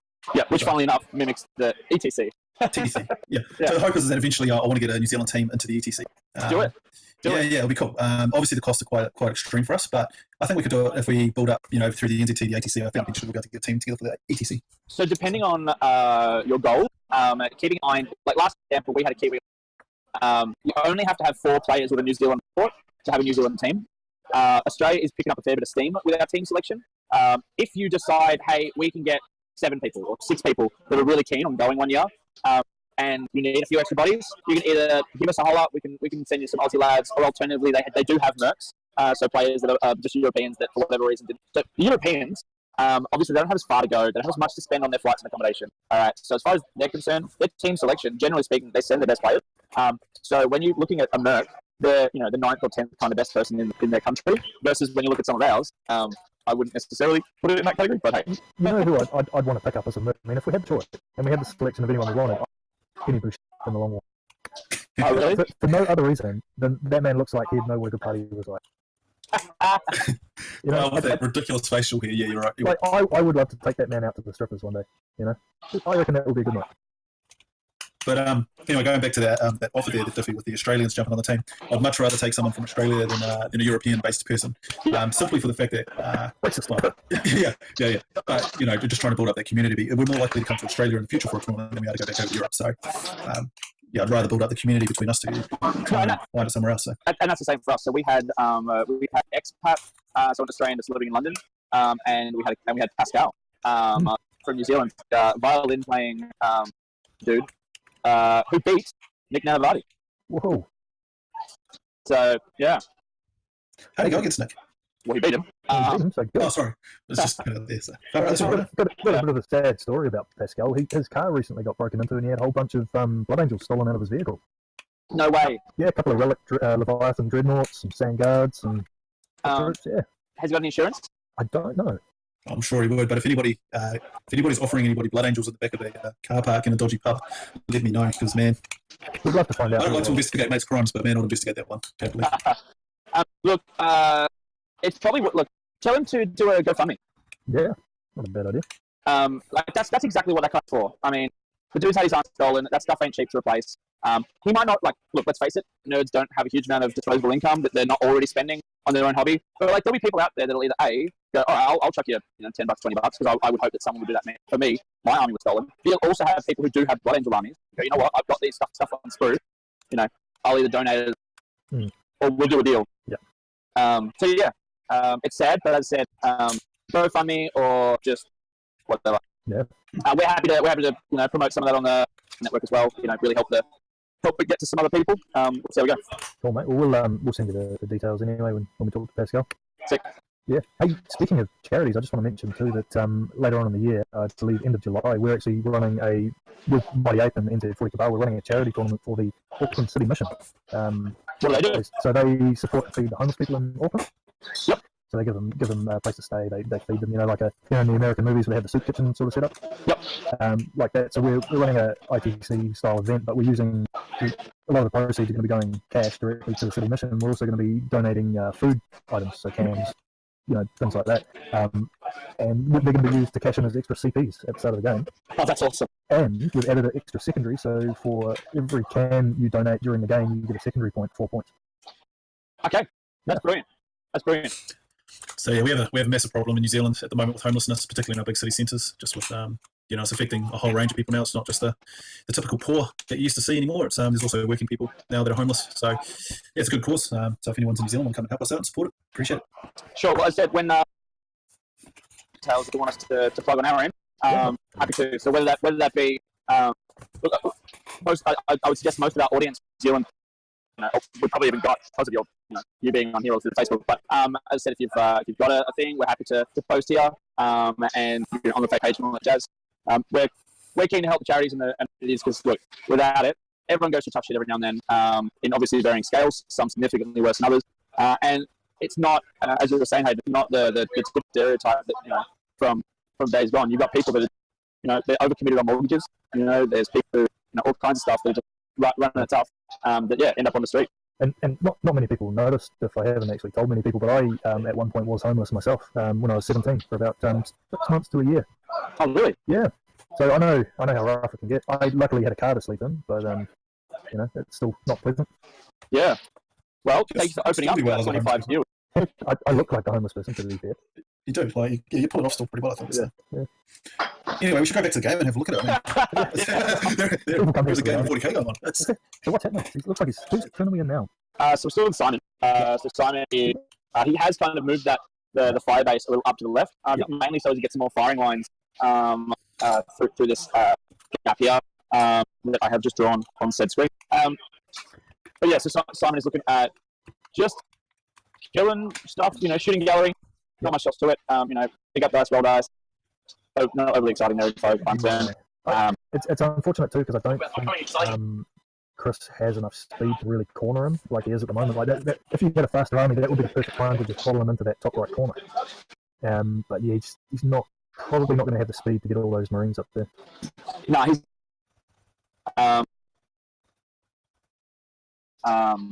so I'm pretty sure the way those teleport homers work, teleport back to a beacon, or you can teleport to your Watchmaster dude who has that rally. Yeah, the Beacon Angelus. So, I'm pretty sure he's down the bottom left-hand corner. So. Yeah. He may have held him on turn. He has got a jump pack on him, so he could be in deep strike, or he could jump out and advance to get him a bit closer. He's still going to stay outside of the 9, though. Yeah. But if he has held him in reserve, it's possible that he could just dump him onto that bottom objective. Could dump him on the bottom objective, could dump him at the right corner. There's a lot of gap there. Space now. And then effectively summon, from like a little label, summon the mans to that back right-hand corner. Yeah. But look, once again, another turn that realistically, I don't see... Look, Celestine could head up to that top right-hand corner pretty easily. The Sisters could move across to the right, and he could get recon for the first time in turn 3. Yeah. I think if he tried to get recon now, he would put himself in a worse position. I think sometimes you've got to make the call on what secondaries are worth taking and what are worth just ignoring for the benefit of the whole game. I don't know, but I just think you can move that top squad across. It doesn't have to go across that much further. But it has to go, and it's... Yeah, to me, Celestine would be far more useful taking over the Butcher's Bill and Headhunter and just getting stuck into those Venoms. So basically find a Venom that has characters in it. Yeah. And go after that. Go for it, yeah. That would seem far more useful to me than using her to go and get a recon.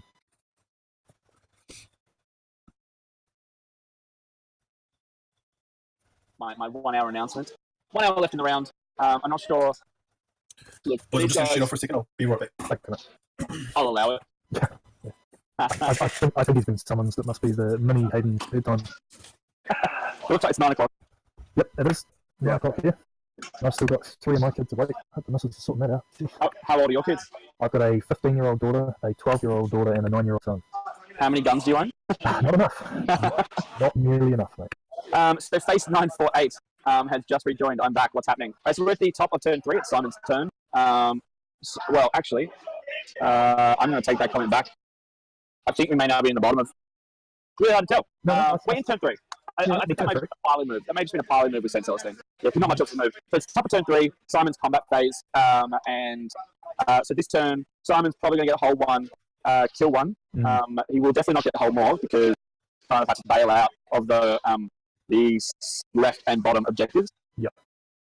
And I don't know... look, he's gotten rid of a handful of Sisters this turn that were hanging around Saint Celestine. He's gotten rid of a few veterans. Did he clear out that whole unit that was in that middle top building? The middle top. So the one that charged up. Yeah, that's a good question. I think I saw him push the models underneath that, and I'm just not sure if they were Simon's or Chris's. So on the left-hand side of the wall, we have a heavy bolter, another dude with a bolter, and a Terminator. And on the right-hand side of that wall, we have a whole bunch of witches, and I think some characters in there as well. Okay. Well, that's a potential for another headhunter.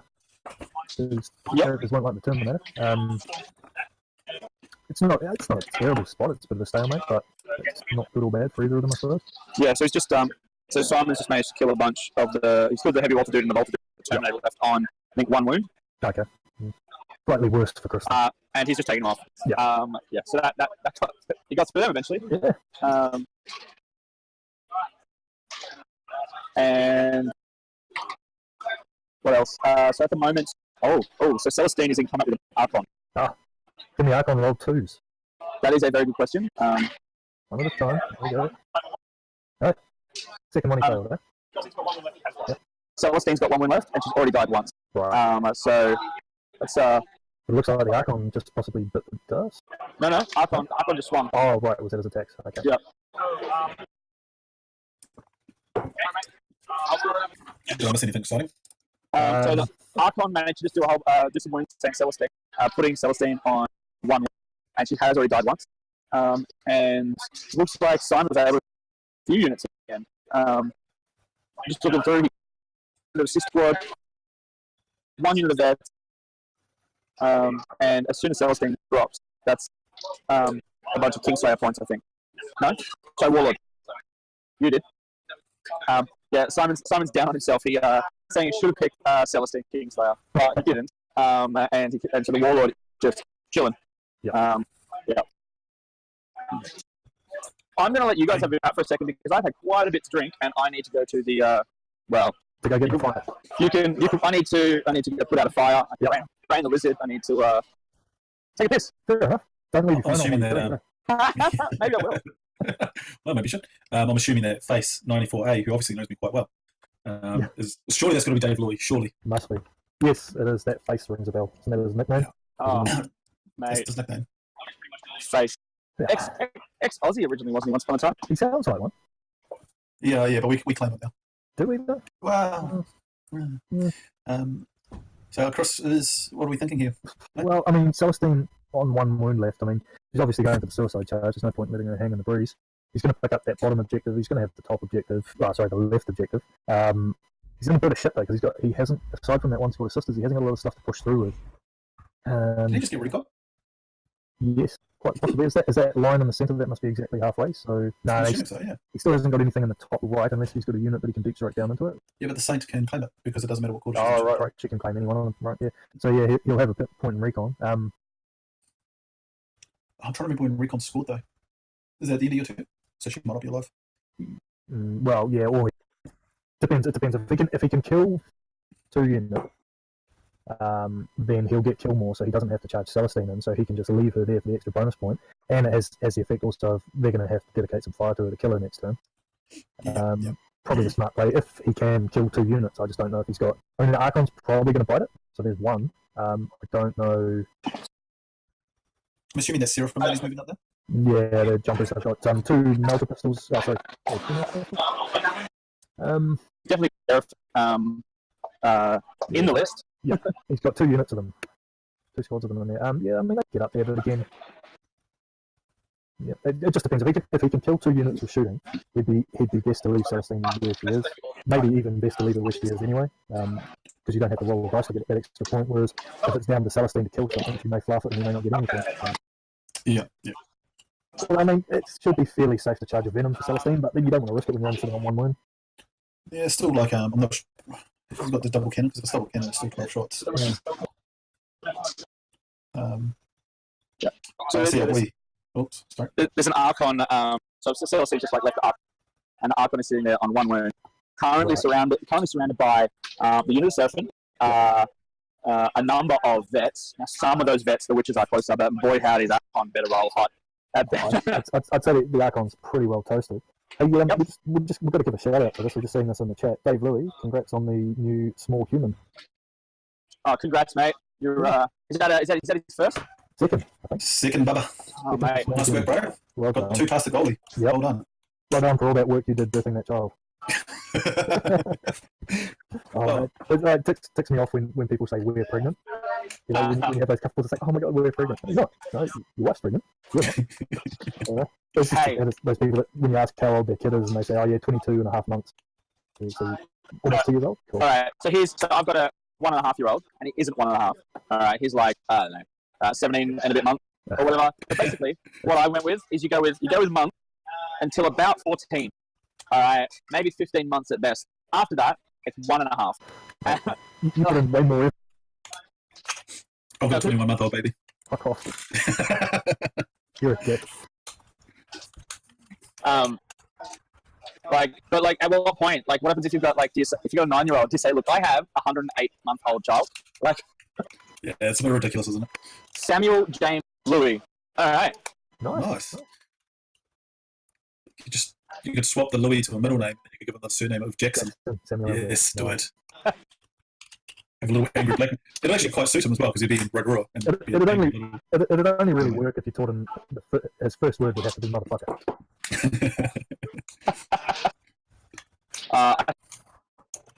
Jackson and some entertainment reporter person on one of those channels, and he asked him about what it was like to do. How did he work? Something like that Marvel ad for the Super Bowl.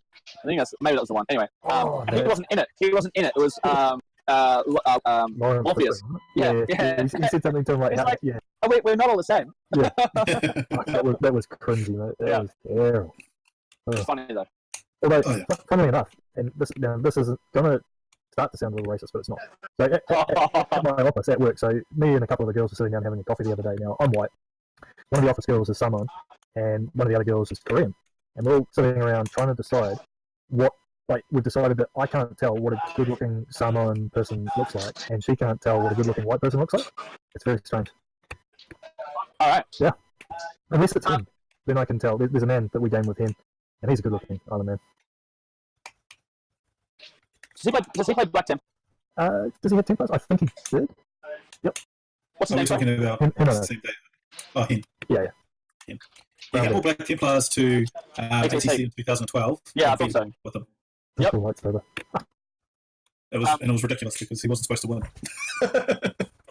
So big shout out to the Beast from the East, Eric Man the Legend.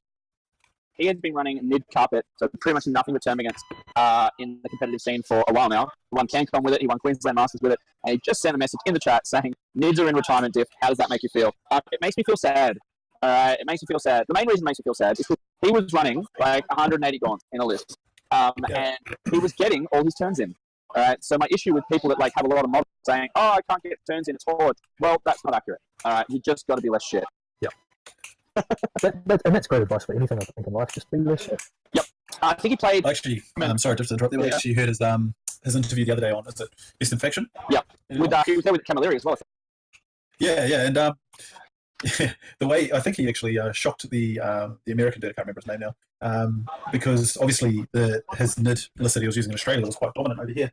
But of course, there wasn't really any dominant NID players in America, so they were like, well, how are you making them work? And I must say, he had a really good chat about that, and it was really interesting to listen to him talk about it and the way he built it up and the way he talks about meta and stuff like that, and about how he had to change it. I think he said he needed more bodies if he was going to come to this Masters. Is that right? The Beast from the East? If you're going to come to this event, you're going to have to take more balls? Because it already sounds like you're taking quite a lot in the first place. Mate, 180 plus gaunts, old one eye. Let me actually look at Cam, I think had the most, or maybe Queensland Masters. It had a lot. I'm coming up with CanCon list, was probably close enough to be dangerous. And he'll probably chime in at some stage to say what he took. Shout out to my homeboy Carl Pierce, he's listening. Now, came in. How many people got watching at the moment? 24 viewers. 24. Look, we have we peaks. We probably end up, a peak for us would be around 40 live viewers. But then I'll probably check the stats. We get quite a few watch back. So because obviously it's a lot of time commitment to for a whole weekend to get stuck in. I think he had like 160 gaunts at CanCon, but I'm pretty sure he ended up more at Queensland Masters. But as we'll let him chime in, I think he was running. I'm not sure if it was an event this weekend or a practice game, but he was. I'm talking to NZ Cabal lads. Talking to yourself. Oh, mate. Now look at that. The score's just updated, and he's still 4 points up. Yeah. So at the end of that round. Hey, that looks like the physique attack player. I'll let that one slide. I'm gonna try and not kill the audio, but I don't guarantee. So let me just mute one thing for a second. Can you hear me come through? That was shit. We're in 270 gaunts at Masters. That is a lot of gaunts. Did you see that score, Hayden? Took over on that turn? Yeah. 4 points different. Yep. So they're just finished turn 3, so they're about to go on turn 4. They both got kill 1 and hold 1. Neither have got the more of that. Chris, I'm not sure how he's done this. Butcher's Bill, is that in a turn? Right, so he can't be on 4 because he's only on turn 3. He got recon that turn. Can you get Butcher's Bill in your opponent's turn? Can you get Butcher's Bill in your opponent's turn? I can't see why not. It's a player turn, isn't it? Yeah, I think you can. Secondaries, we're pretty sure are scored at the end of the battle round. Okay. I need to double check that. Notables. Well, I don't know if notables is right. Do you call yourselves notables, lads? Miscreants. Miscreants. Yes, so we have Hayden Korach and Andrew Bartosh. I only learned his first name today, I think. Yeah, everyone's calls him Bartosh, so really nice. Yes, from the ANZ 40k. They are. Yeah, we're attempting to. We're trying. Yeah, stop talking. We can talk if you want. I don't know if they can hear you. Oh, we can hear him a little bit. He's quiet, but we can hear him. You're quiet. Oh, you got up? Mate. So that means you're going to the final round. Whew. All right, so Mr. Adam Camilleri, this guy here, the one that they said was done, he had no tap. No, I'm kidding. Has come to master with a towel list that he's pretty much never played before. Played two games. 2 games before this with the Codex. Yes. Yeah, 2 games with the entire Codex before this event, and has managed to make it into the final round. I tell you, I never believed the things they were saying about Great him. notes, man. It's all about you. For sure. Ruddle? Yeah, where's Bottle? Don't know, actually. He's hiding somewhere. Yeah, he's doing something important. I don't know what that is. Look, well, the question, I guess, it's a weekend, right? Is the jar on the shelf or in the purse? Or where's the jar? I think they're actually mounted. I get you. They're mounted on a what? Yeah. I mean, mine have to be kept separate. We've seen that thing where, you dismember the body of a zombie, and if you keep them too close together, we can get them. So my wife keeps one in the handbag, and one is in a safe deposit box that I'm not allowed to know the location of. She occasionally gives me the one out of the handbag every now and again, but not too often. That's brutal. Yeah. That is But they all have different methods, I mean, Hayden's wife sold his to a Chinese corporation. Yeah. Alright. As we've said before, I do what I want to do. My wife doesn't dictate anything. Go get Kate. Go get Kate. Bring her on the ring and we'll say that again. I'm looking over my shoulder at the moment. Very close. Yeah. Celestine's about to kill them all. Ooh. Or at least scored a recon point. Yeah. Yeah. So I was right there. She got the recon point for it. Yeah. So now it looks like she's probably not long for this world. No, but he's going to have to shoot her with something, which is something less going into the Marines and the Sisters. Yeah. Has she got back up yet? He's she has got up once. I'm not sure about this movie's doing here. He's putting everything on that top objective. If he doesn't have a really cracker shooting phase, he runs the risk of losing 3 objectives in Chris's next turn. Yeah, true. And for the record, secondaries player turn. Yeah, player turn. So that was double Butcher's Bill in turn 3. Pretty impressive. So sorry, you can get 2 butchers in a turn now? Yep. Yes. So player turn. So you had Player turn. 2 in Simon's turn, 2 in his own. That's pretty good. Yeah, something to be wary of when you've got little 5-man squads charging and stuff like that, and they can be easily killed, and you don't want to give your opponent... I tell you what, one thing that's going on here, and I don't want to take anything away from Simon, who's obviously playing a bloody good game, but Chris is playing his heart off himself. He's playing well. Yeah. Celestine is dead. Yep. Ding dong, the witch is dead. Witch, oh, witch. That's all I got. Is she? Oh, Ben. Look, the scrub is Oh, down no. there. Is he drunk yet? Or I'm surprised he's still standing, to be fair. Nah, he's not drunk yet. He's not on the floor. We gave him 2 beers. Yep. We gave him 2 at the end of round 1. Oh, so Well, that's he is enough. drunk. Yeah, he is drunk. Yeah. I see you just bounced back and hit a big one, though, so good on you, Ben. Nice, Ben. All right. So we have a whole bunch of guys that have finished their games, which is one of those things. Obviously, we've moved rounds to 3 hours, the feedback that we've been given. And on the most part, players are finishing their games, which is, it's always a good start. I assume that was Adam that typed that. What's up, you sassy nuggets? We are sassy nuggets. Hey, who's that coming in as NZ 40k? Is that you, Bartosh? Type in the chat as well as... It might be, yeah. Yeah. It could be someone else. I don't know. Just Ghost. using 2 different forms. Yeah, I can do that now. See, what is it? What is Hen's ghost? TJ Bilby. He had something where he was the ghost player and he had a name tag like TJ Bilby or something. I can't remember. All right. Please, I'll leave you guys alone for 2 seconds and the sassy nuggets. The sassiest. Going back to the game, Bartosh, I mean, where do you think old Simon goes from here, mate? Simon, I'm not sure he should have put so much on that top objective. He's definitely got the firepower to finish the game, but I can just see Chris just pushing out to that far right hand objective. He's not going to have much trouble taking that venom off it. Well, to do that though, he doesn't really have much. Like he's got a unit of veteran kind of in the center, and that's all that's going to make that distance, in my opinion. He doesn't necessarily have to hit on the objective to make a difference. He's got enough bolters there to kill that venom to get it off the objective. Is that venom? There is. Looks empty. Because Simon's pretty good at putting models on top of tanks.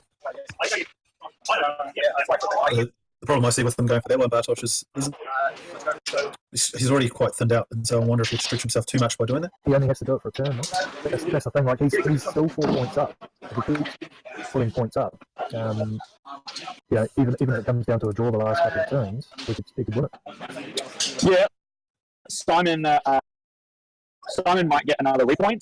He's probably going to struggle to get Kingslayer. That's the watch, which is currently like in this kind of space here, I believe. So he hasn't really overly committed to that area, as far as I can tell. Unless there's a couple of like beefcake characters in there that have gone over there, but I don't think they are. So at this stage, though, Chris has maxed out Butcher's Bill, so he doesn't have to worry about that anymore. He's got 3 points for Headhunter, so he might get another Headhunter point, but not much. Recon, Celestine's gone. He ain't getting the Recon point, in my opinion. So at that stage, if Simon will get one more Recon point. He's going to get Killmore this turn, I think, because I think we've got a bit of a momentum switch. I think in the first few turns, Chris was able to take out the easy kill point, whereas now he doesn't have as much damage output to do it. Yeah. And look, we're in turn 4. The only thing that could really hurt them now is time. We're being fairly strict on time, regardless of which game it is, because my mindset, given you 3 hours, it's more than most events in the first place. And on top of that, it's all well and good saying, oh, no, we'll let you play into the evening. We're not getting kicked out of here. Like, the place is still open probably till 11 or 12, and there's a bar. But, like, then one of their opponents in the early rounds, or anyone in the early rounds, says, well, hold on, how come I didn't get to, why did they get special treatment? So I'm like, nah, stuff this, dice down. In half an hour. We'll see how it goes, though. Just on a side note, it looks like both our Kiwi boys had pretty decent wins in that last round as well, so just quite nice. Nice for us. I'm just going to excuse myself. Yeah, so I just put a link up on the chat, so down at preparing.com and the tournament, you'll be able to see the current leaderboard there as well. On my standings page there in the chat also. So yes, we've got, what have we got? Just scrolling down a little bit. Ben Clark got his first win. So he lost round 1, round 2, didn't he? And Josh Hill is on 1 win, but that game's still going. So yeah. I just look at it and thought it was done. Looks like he's in a commanding lead, so hopefully it's a win for him. Yeah. So far, Josh is 27 to 15. The game's still going, but yeah, Josh commanding lead there.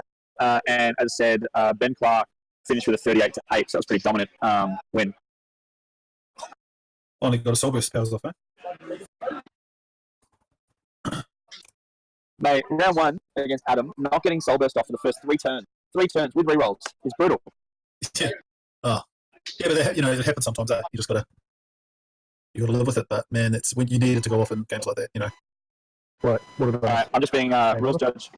Game over. All right, you guys chat. I'm gonna rule. Yep. Just talking about Are we ready to make a bold prediction? Bold prediction? Yep. What could a bold prediction be? It's pretty tight still. I reckon Simon's got the firepower, and being a Dark Elder player, I think he's got the firepower there to I think finish the job off. End up being maybe 1 or 2 points in it either way. Probably looking more towards Simon's favour, but man, Chris has surprised the shit out of me on this so far. So yeah, you just don't know. And Simon does have a lot of little squads on that bottom left hand side there that Chris should be able to kill. He's not doing a lot there. Yeah, well, he's just running out of bodies. Yeah. So, and that's the thing. Like again, I think they've got 25 minutes left. I mean.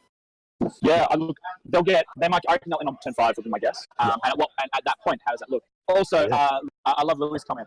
Nickelback is better than Metallica. Yeah, now, we shouldn't even entertain this. Let's just not go there because I think we'll end up, there'll be some prayers shouted out to the Corn God. Yeah. We're actually People lose their jobs. there's a few guys because I've obviously Metallica's coming to Auckland in October. Yep. And a few guys have been on my Facebook page saying that they like Nickelback better than Metallica. What Hayden and I have decided is to arrange a fishing trip with these people, deep sea fishing. But we'll just ask that they don't tell anyone. It's a bit of a surprise. So we'd like if they didn't tell their wives or friends or workmates. We don't even need to go deep sea though. I know some rock formations in the Bay Islands that we could go for a little cruise down the Waikato. So you've just said that. Yeah, good luck. No, that's fine. That's fine. Look, we know. I'm sure we know people that know people. Yeah. All right. Well, I'm not touching that. Yeah, it's all. Yeah, no, I won't. No, I'm not touching that either. Not down there. So what's your prediction here, Duffy? What do you think? I'm going with the fact that Simon's got too much firepower left. Simon has too much left. I don't see how Chris has enough to get through what is 1, 2, 3, 4, 5 Venoms. 7 if you include the one that's currently on that left objective. That's probably dead. Like 7-ish Venoms and 3 Ravages. He doesn't have enough left. Like Celestine's gone. The jump pack dudes look like they're gone. Most of the veterans are gone. I'm just going to have a real confirm of the units that are on the table. That top-down view is sometimes misleading. Objective 1 is completely cleared. So that one. So the center one down the bottom is nothing but witches and Cavalite warriors. Or just witches. So yeah. I'm gonna be control. I'm gonna. You're gonna say what? Because you're a bit choppy there. Sorry, I'm gonna say time's gonna run out, and Chris will be up by 1 point. Bold call. So right now, objective, and objective. Like Chris has, I think, a character here and a veteran squad here, and that's it. Simon's actually looking like he will hold all 4 objectives. So there's a potential here that Simon, in turn 4, Simon's going to get kill 1, kill more, hold 1, so 4 points. We'll get another one from recon, so 5 points. That'll put him 1 point up. I'm not sure where he's sitting on Reaper, but I said put him 1 point up to Chris. Probably just get kill 1 back. I think Chris will clear out that left. He doesn't have enough left. Is that squad around that left? So there's one squad of vet left in total, which is this squad here. They will not be able to get to a position where they can shoot the guys on the bottom center objective because of Linus. They might be able to charge that wall if they're lucky. They're better off trying to clear objective 3. Yeah, sorry, not the bottom one. I'm talking about the left-hand one. So I think he's got enough there to take that left-hand objective. Yep. So he'll get hold 1. He might get hold 1, kill 1, which puts him to 1 point up at the end of turn 4. But then turn 5, he just gets like if this goes 6 turns, Chris is getting tabled. Yeah, of course. Yeah.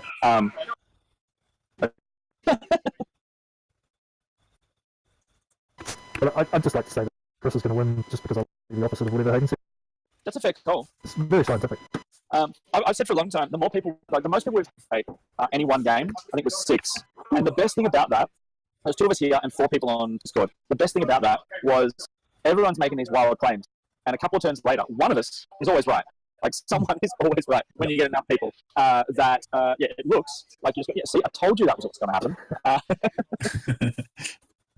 To be fair, I'm normally, I'm used to being quite wrong most of the time when Hayden and I discuss 40k. Fair. I've had years of experience being wrong. And I'm married, so. Yeah. We just perpetually live in a state of wrongness, Bartosz. Yep. Even when we're right, we're wrong. So it's going to be interesting going into the final round. Adam Camilleri will either be playing one of these 2, who have now. Simon's now been on the stream twice. This is Chris's first. So Simon could end up being on the stream 3 times this weekend, and potentially again for the very final. Because unfortunately, in this very small, tight format, it's hard to. We normally have a rule that a player doesn't get streamed more than twice in an event. Yeah. So if they're streamed on day 1, regardless of whether or not they are on the top table, they're not streamed again until round 5 or 6, depending on obviously how many rounds the event is. CanCon, we kind of broke that rule and said basically 1 a day at max, but we didn't end up going that way anyway. But here, a little hard, 16-player knockout style event. You very quickly have a situation where multiple people have been on stream. So in this round, both the games left in the Masters had a player had been on stream. And so no matter what happened, they're getting streamed at least twice the event. No one wants to see the same game over and over and over and over. Really. Yeah, I wonder how Simon's list will do against Adams. The Tower definitely got the fire there. So Simon's bonus point this round. So the bonus point, I think, is holding all objectives. Right. So Simon is two Up up. at 2 at the moment. He's definitely going to get 19 hold more. Then Chris is going to get, he'll probably get one of the objectives back, so that'll be a 2-point difference. He'll probably kill at least 1 unit, that'll be a 1-point difference, still in Simon's favour. That turn was pretty solid. Yeah, unfortunately, I think Chris's army just ran out of steam there, ran out of bodies. Yep. I think the game would be completely different if Chris had just deployed it. As I said, I think a lot of people get on that kind of autopilot and feel like, I deep strike, that's the pro strat, when it's not always. Alright, so Chris is pretty much, I think, jumping to, I think he's still in movement. Yeah, he is. So just got those vets. Looks like he's trying to do a bit of a multi-charge, I think. So one of the things interestingly, Simon has been consistently putting like 1-2 models on an objective, when could have probably put more. Yep. I'm not 100% certain why he's gone that path. What army is Adam playing this event? Playing Tau. Filthy Tau. For those that weren't here for round 1, was on stream, when we read his list out, I'm just going to read it out. It's entertaining. Let's just find Maliri. So his list starts with, and this is, I'm going to read this verbatim, a little something from your boy to read out on stream. Let's hope I don't cock this up. Make sure they all know it's my first time, ... as Tau. Fucking fish, cow, tuna beef, weirdo looking gill bastards with hooves. I love it. Oh, that's brilliant. That's amazing. Yeah. All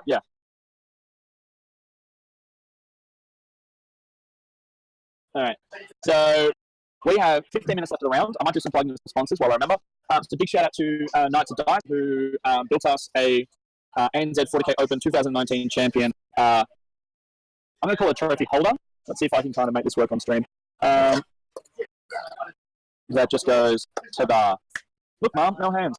So that was provided to us by the team at Knights of Dice. They delivered that to us today. And in addition, they're providing 15% off if you code ANZ 14, which I'll put in the chat. Not that that's hard to remember, but there it is anyway. At knightsofdice.com. They do MDF terrain of a range of different styles and budget. So they have a budget range called Full Raster, which is a bit more no frills. And then they have others with the bells and whistles and ladders and all kinds of stuff. But if you're just after cheap tournament level terrain, Full Raster is where it's at. They also do carry cases of foam. They work with sort of the laser type, that brand, and they also do templates.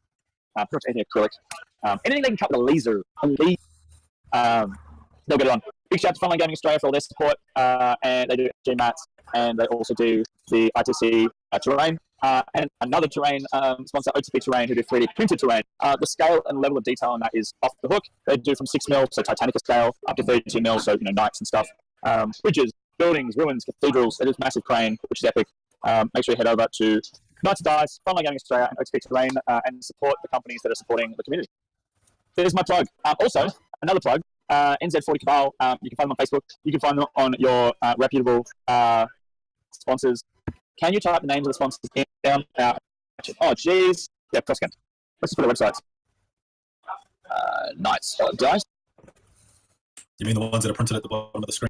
Yeah, there's even down the bottom left-hand corner, but Knights of Dice from. He's a teacher though, so he's a little bit, slow at the uptake. So. I'm just thinking about this game now. This is going to be the end of the last turn, right? Because there's only 10 minutes left. It's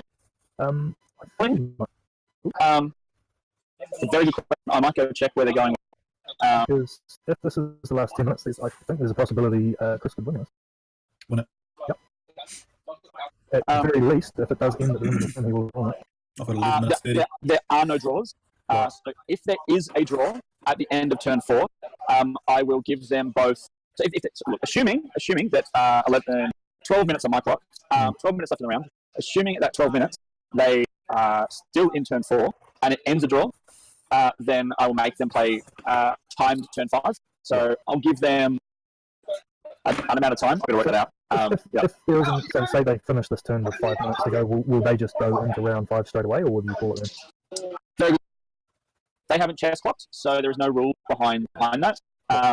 So if you use the ITC chess clock rules, basically they say that if both players don't have at least 10 minutes, so if one player doesn't have at least 10 minutes, you can't start the round. Right.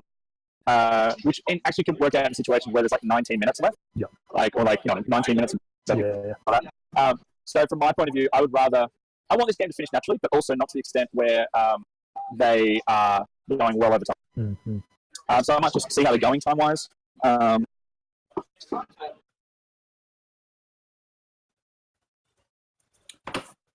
It's pretty tight blast off. Yeah, mate. I'd say if the game ends this turn, I think it's got it ends. Both of them. So they're just ending turn, and they're going to play turn 5. they're going to play turn 5, so it'll be Simon's win then. Yep. And 1 second. And that's Yeah. So they both agreed to play out the turn 5, yeah. They both agreed to play turn 5, and they both agreed that there will be no. So I think that's actually that's a really good display of some sportsmanship there, because I think Chris realises that if it ended there, he could possibly have won it. So the fact that he's not disputing that, that's good to see. Also not slow playing as well. Like I saw Simon moving some of his models for him and stuff like that. So he's obviously said, "Hey, look, let's speed this up." So and surely he's keeping it. Well, he is keeping track of the score, so he would have known that. Also in Simon, if he just slow played it. In Simon's turn 4, there was remember we were talking, it was in with the 3 veterans, like a Terminator and 2 dudes. Yep. The top left-hand corner. That Terminator was on 1 win left, and Simon still had units to fight. And at that point in time, Chris has said, "Nah, you'll kill him," and just took him off. Yeah, that's what you want to see. Yeah. Yeah. All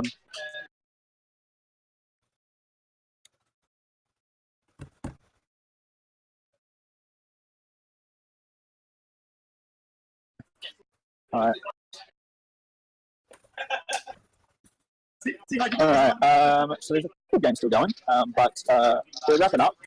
One last table to go double check. 1 second. He's done a fair bit of damage to Simon still. Yep. Yeah, but unfortunately, he's still got 3 Ravages, 3 Venoms, or 4 Venoms, 5 Venoms. 5 Venoms. No. So at the moment, on the objective on the left-hand side, we have 2, 4, 6, 8, like 9 sisters, the Watchmaster, and a Terminator versus the Succubus. So Succubus by herself. Yeah. The bottom center objective, we have some vets against some witches. Yep. And then, yeah, as I said, the right-hand side is pretty much Simon's. Nothing that's going to change that. The number 2 up the top in the center, Simon's. Nothing's going to change that.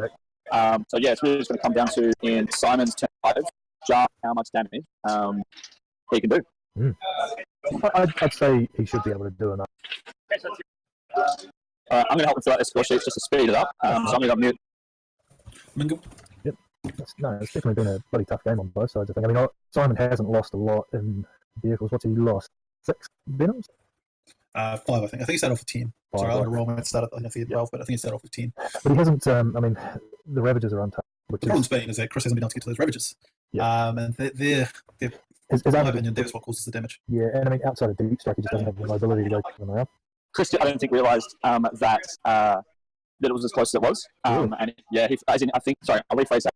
I don't think Chris realised that he was going to end up 1 or 2 points up that turn. And he just said to me, jokingly, like with Simon there, but he just said, "Oh no, I think we should finish now." And he's like, "Nah, keep going."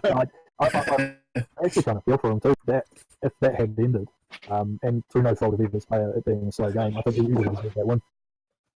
Yeah, well, if that ended going into the championship round, whereas now, as I said, now he's just going to push forward and shoot as much as he can.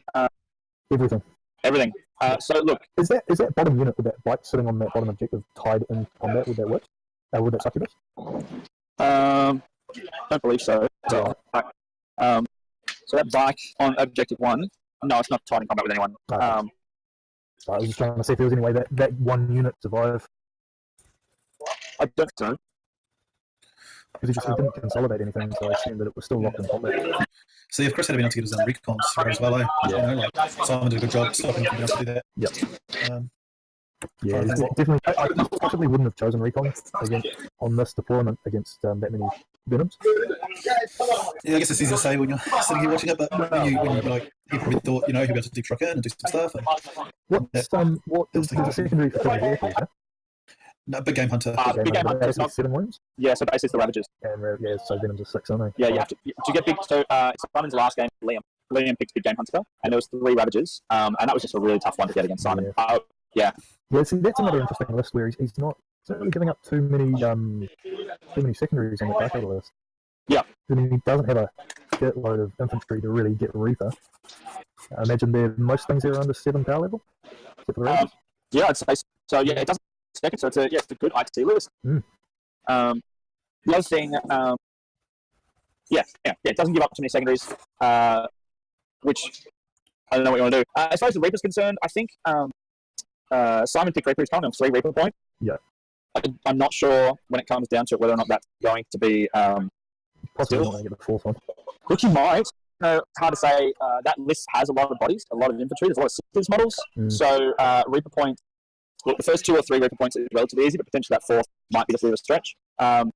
He just has to do a couple more wounds, I think, to that Kingslayer to get that over the board. Because Kingslayer is for every full 3 wounds on an infantry model. With the not only the infantry Character. character. Yep.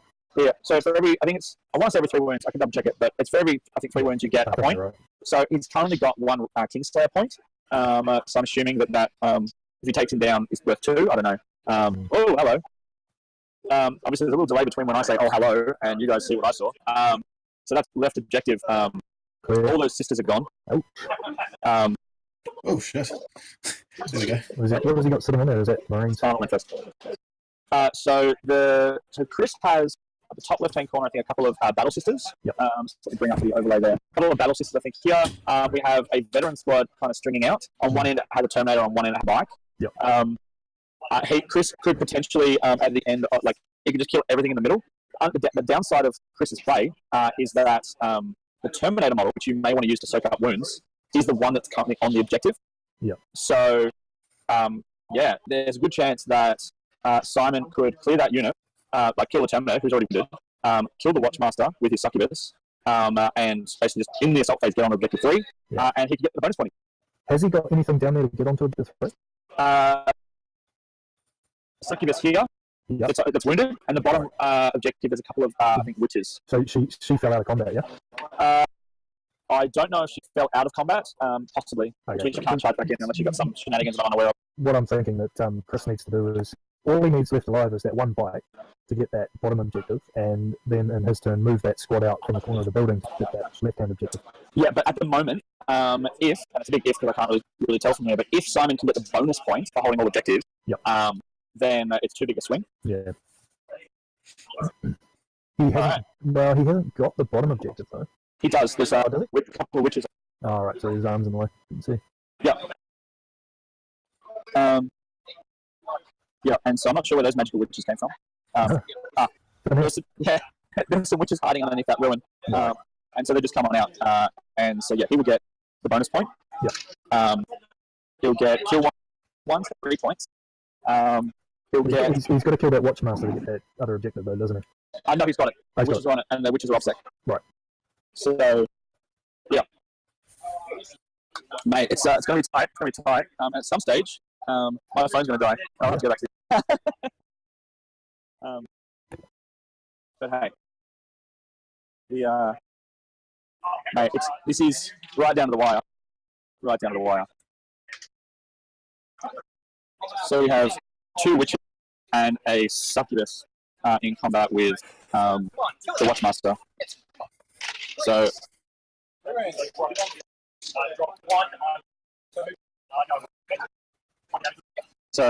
the witches, I think, just managed to do a wound, and I don't think it was enough.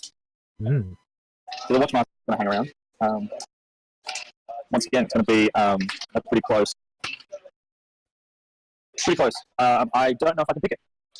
Has he actually killed a whole unit this time, Simon? He definitely killed the sisters Yes, he did, that were there. So he needs to kill 2 units to get kill more, which is a pretty hard ask. Yeah, I think at this point.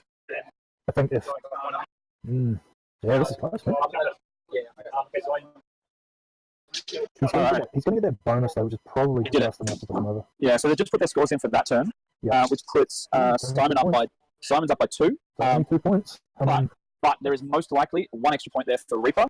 They were going through it and update the secondaries, and no, we'll do Reaper at the end because they needed to hammer it through. Yeah. So we will see. All right. Hold on, can he get another recon here? Who? Yeah, he can. Ooh, can he? He's got nothing in that top right corner. The bike just went for it. Yeah. Yeah. Oh my. Yeah. He might. He just He's probably going to get recon. Recon. He just needs to kill something, and then it's going to be his win. and hold something. Yeah, he'll hold that. He'll hold that objective. Kill something. Far out. Whoa! Who would have that shit? Yeah, hold on, no, because there's another secondary to go in for Simon as well, wasn't there? Yeah, so I think that's Just one. So and he will probably also get hold. So I think Simon's got potentially 2 more points, which will put him on 20, which will put him on 24, if my maths are right there. Yeah. That makes it a little bit harder. Oh. Okay, so Chardonnay Impaler, just stop the Watchmaster falling back. bugger. Looks like they're going to have to charge him and do it. Did he CP reroll? No. I'm not sure what C. Do any of you have CP left? No, they're out of CP. Oh, okay.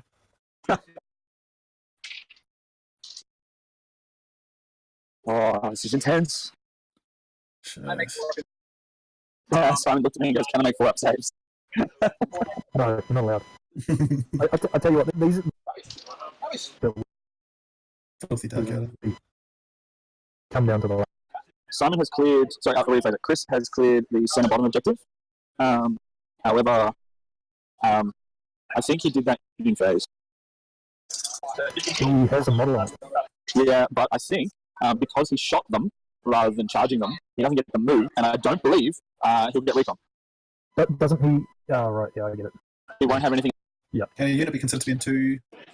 I don't believe so. He's not Otherwise, even you'd on really, the line, I don't think. no, he's not even on the line. But bike, I think, is where Hayden might be going. I don't think they can. But No, normally Otherwise, they'll you'd put one or the other. park the model in the table and call it recon. Yeah. Is that it? That's halfway. So I killed. Alright, it is true. So I did not get. Means I won by. Question: Can you count the Reaper for me? Yeah, no. 4. Alright, so we may end up in a draw, Ooh, which we're not allowed to have. So we'll see how. We're just doing a final double check. it goes for another turn. It's definitely Simon's. oh, yeah.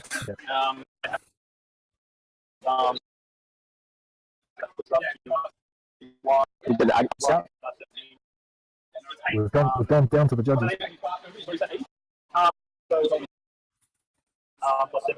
Do we need a calculator?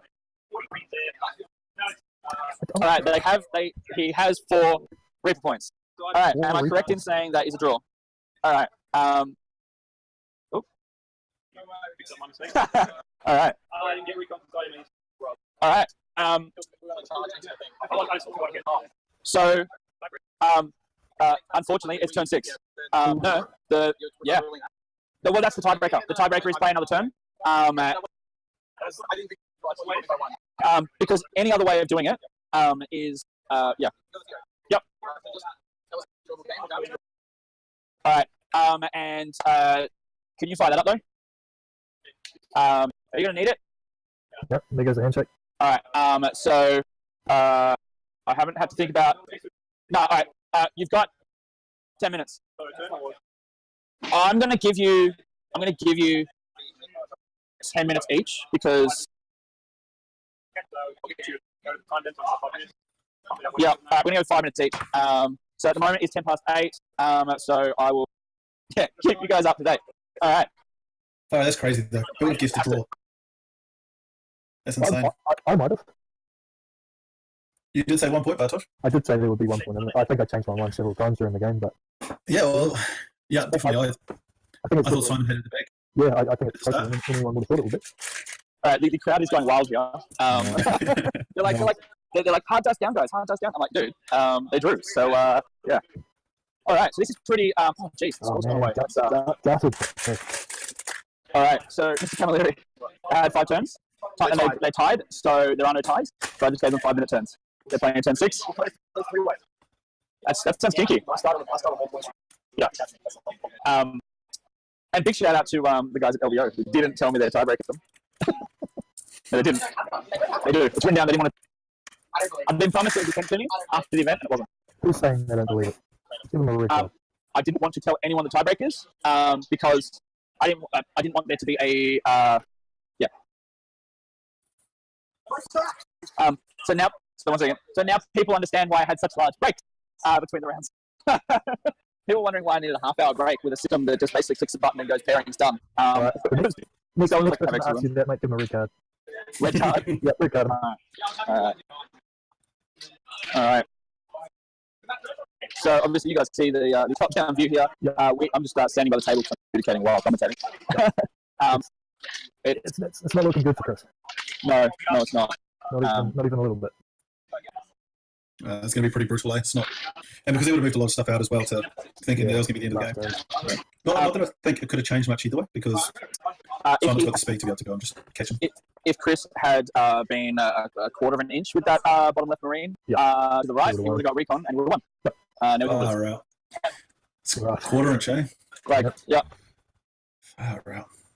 Well, to quote the poet Tom Toretto, it doesn't matter whether you win by an inch or a mile, winning 20. It is indeed. Well, big thanks, 40 Cabal guys, for joining us on this live stream. Thanks for having us, mate. No problems. Anytime. So if you're ever actually keen coming on, we're quite happy to have you on. Yeah. That's great. Good, I think next time we'll have to get Battle on as well. Yeah, for sure. Someone a bit more sensible than us. Yeah, he's a lot more serious than us, though, right? Yeah. Just be aware that he's very serious. He takes the game seriously. So.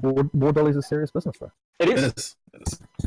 Final shout out, Night to Die. Thanks for their support. Head over to nightodice.com and enter ANZ 40k 2019 as a discount code. You get 15% off some awesome stuff till next Friday.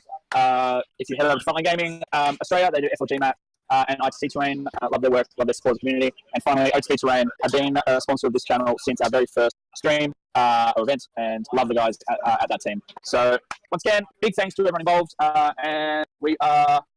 That is 5 minutes. That's 5 minutes. That's time. For the end of that turn.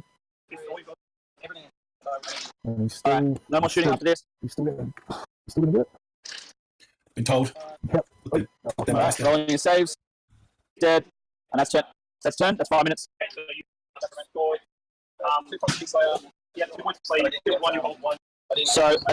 tapped out Kingslayer.